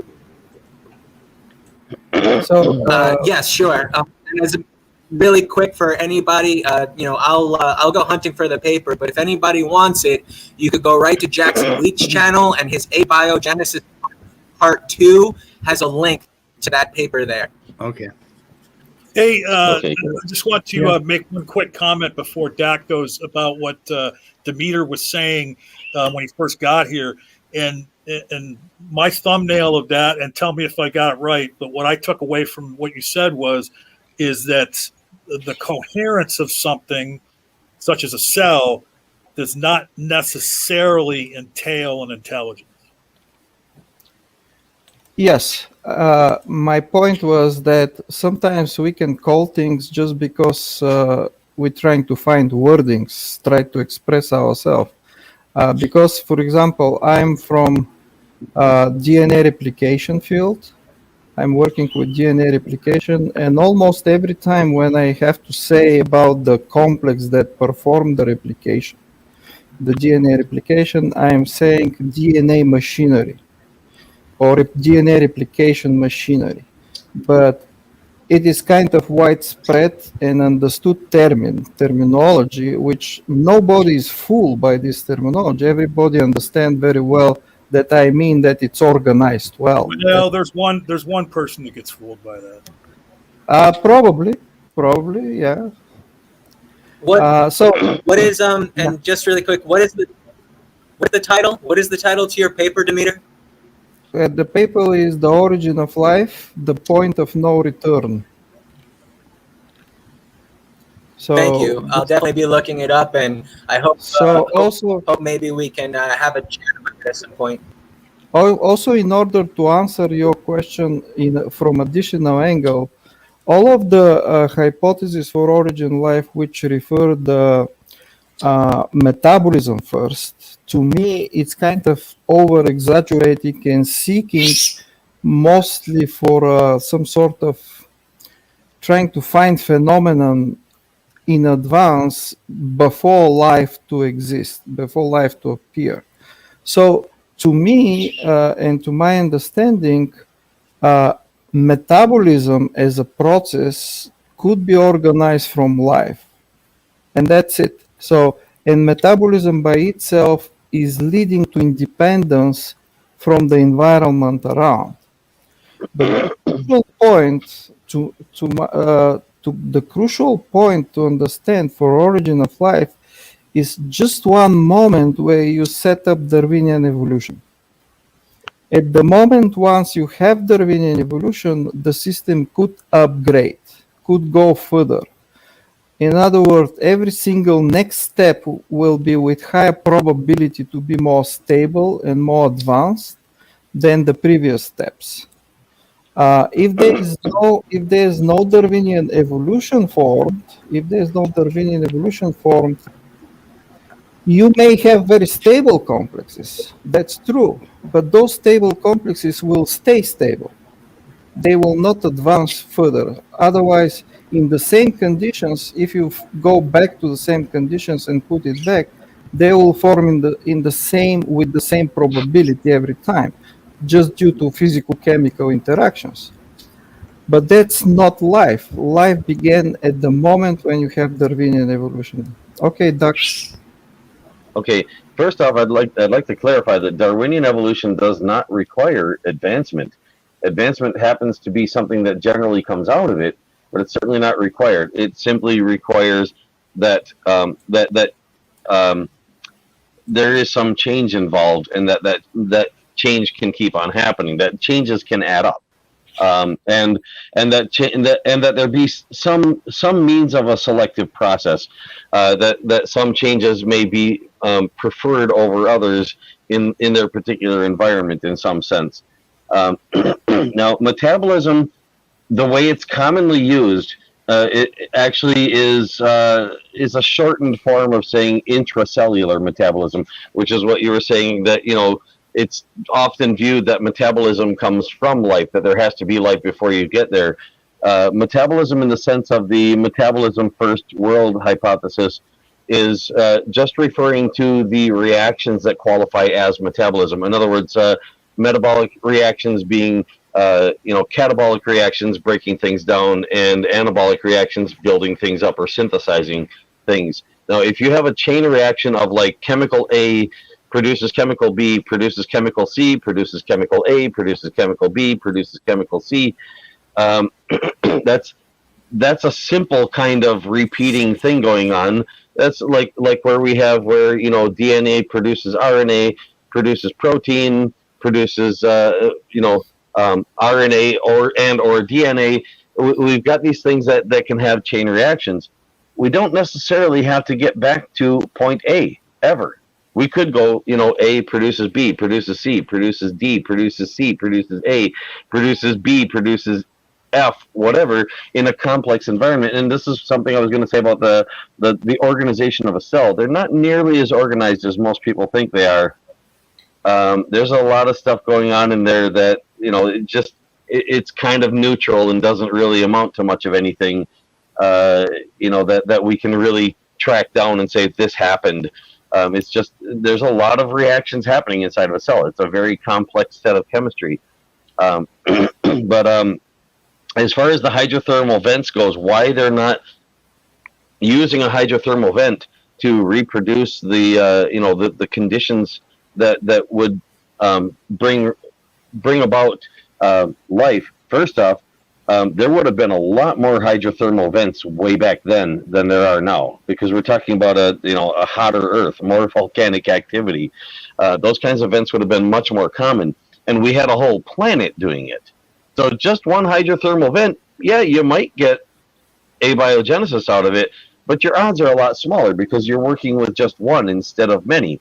Also, those things tend to be teeming with life, which means we would have to get all of the life away from them in order to even run such a test. We'd have to basically make a sterile hydrothermal vent, and then we'd have to make sure that there isn't life coming out from underneath the vent, that there isn't some life form deep down in the vent coming up that we could accidentally think was a life form that was formed there.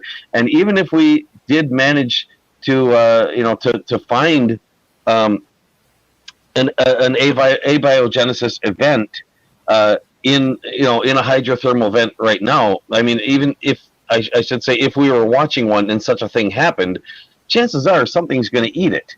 Something's going to metabolize it, because we live in a world where there's life all around, and like I said, the hydrothermal vents are generally teeming with life. So it wouldn't really be a very good place to test something like that. This is why they use very simplified renditions of it and test in a laboratory with things that are easier to analyze. And we have been able to do all of the steps necessary for several different kinds of abiogenesis, and we've actually produced some kinds of abiogenesis. but they're not abiogenesis of DNA-based life yet. We haven't gotten there. We have gotten as far as abiogenesis to the point of having Darwinian evolution. That has been done in a few different ways, at least. So I don't know if that helps, but I tried. Okay. Is there time for one last? Oh, I'm sorry. Go ahead, Demeter. I'm sorry. Well, I just need to respond a few things. First, I will try to be short. Second, I agree definitely with many things you said. The first thing I agree that setup of such an experiment directly in the hydrothermal vents is very difficult task. Really hard to I do. agree with that. I agree with that. The second thing I agree that yes, indeed, so-called metabolism first hypothesis usually try to point that from natural similar to the modern organisms conditions, I mean meaning processes, you may produce some organic which is very useful for the life. Well, catabolism and anabolism happen, with or without life. We know that. So I mean, and they're pretty simple things to get started. So metabolism would have come first. The question for the metabolism first hypothesis really is whether or not that metabolism was part of what led to to life as we know it. Obviously, it may or may not have been, and that's why we don't know which hypothesis is correct. So one thing, however, it's very important, and seems that many people do not understand the origin of life, and obviously you also don't consider it too much, too well. So you said about the chain reaction, the chemical chain reactions, and you also said that sometimes you may not need to go back to A. You also don't necessarily need cells. Yes. However, this is not life and cannot go to life by itself. By itself, you may have many chain of reactions and processes one after another. However, it can lead to Darwinian evolution, which is what you had defined as what would be necessary to consider it life. So in that sense, yes, it actually can. It wouldn't directly lead to life as we know it now, which is very complex and much more that's evolved. what I'm trying to say.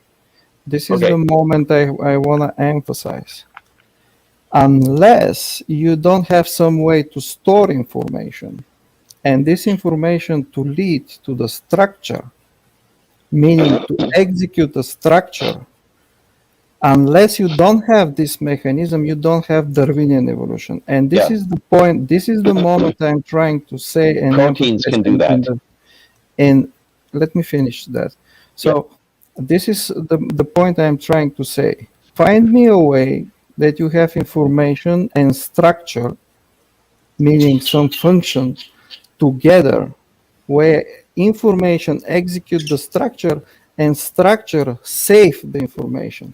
Then you can have then you can have Darwinian evolution, and then you can talk for life, and then you can for wow. We can have that without it all being in the same Why molecule. don't you let him finish? You can have part A, part B, part C, and those can store the information.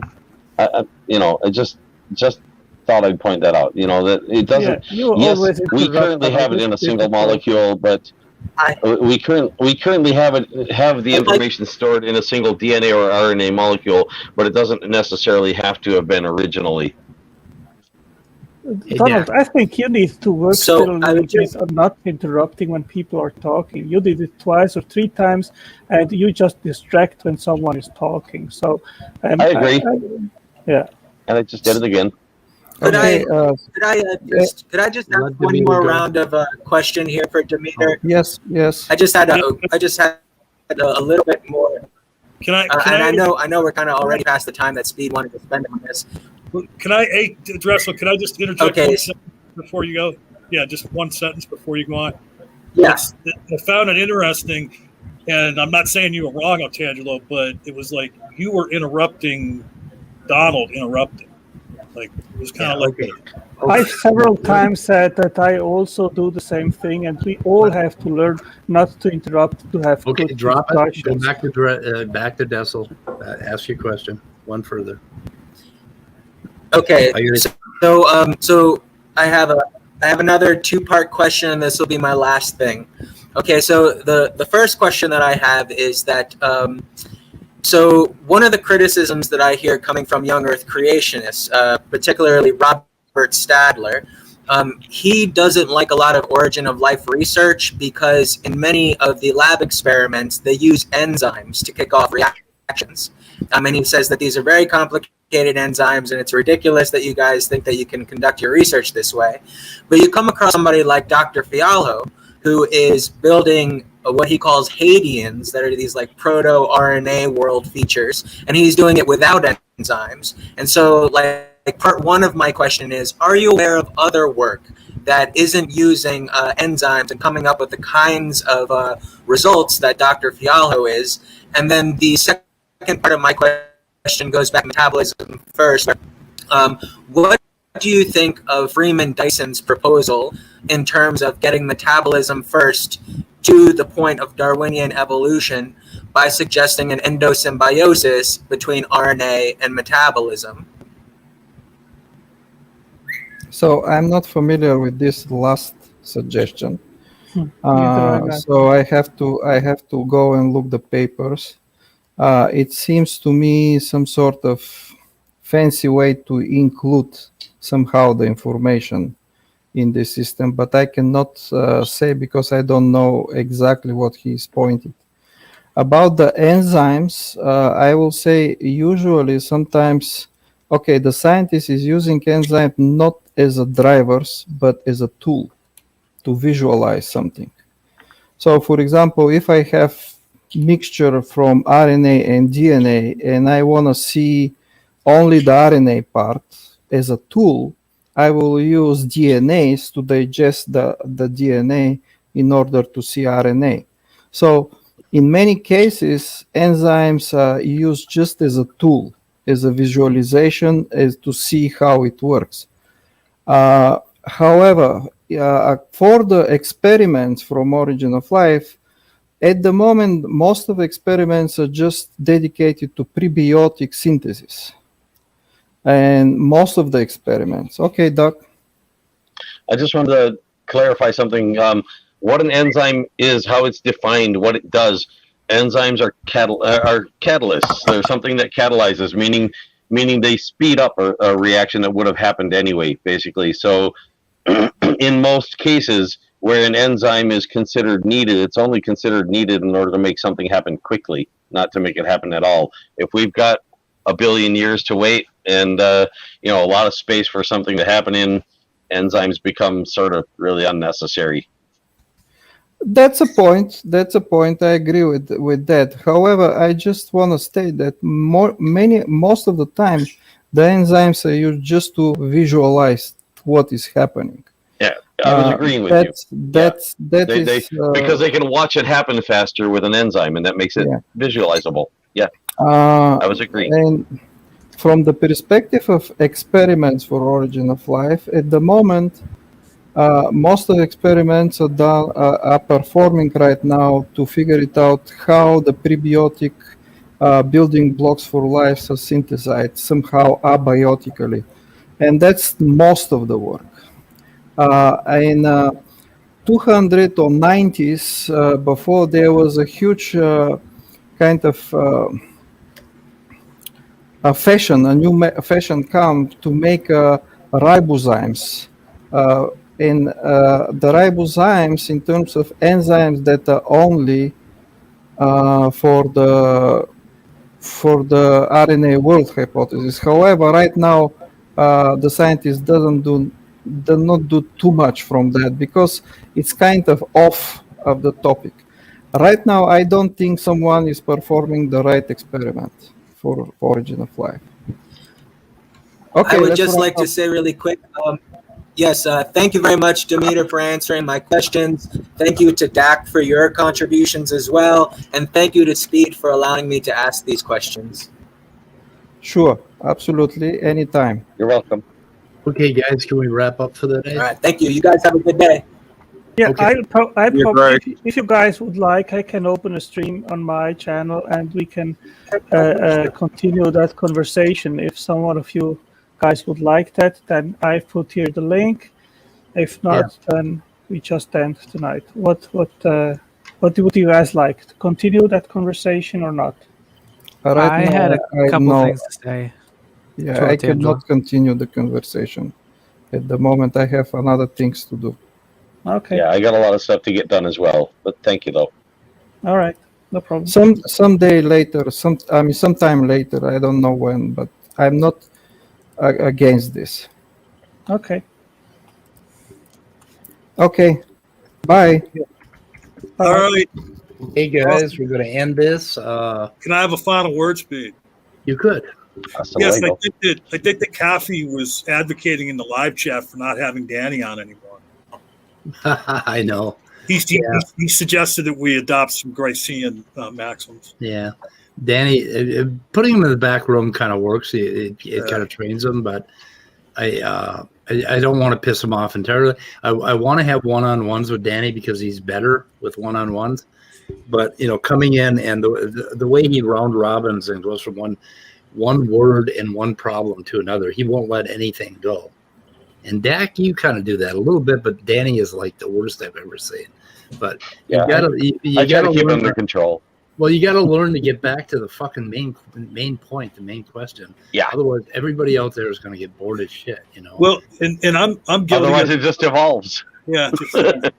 Yeah, we may as well do this. I'm guilty of putting us off track often, and I apologize for that. One thing I would suggest, though, that Kathy, if you're not familiar with Grice's maxims of conversation, probably do be well for the room if everybody went and checked them out. I'm definitely getting meaner, so that's good. I'm growing a backbone. Anyway, so goodbye, cruel world. Anybody have anything they want to promote or talk about, or any sign-offs? Be curious. Okay. I'm out of here. Ciao.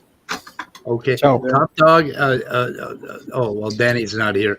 Danny has not gotten back to you, but I'm hoping he will. But anyway, goodbye, everybody out there. We are ending the broadcast.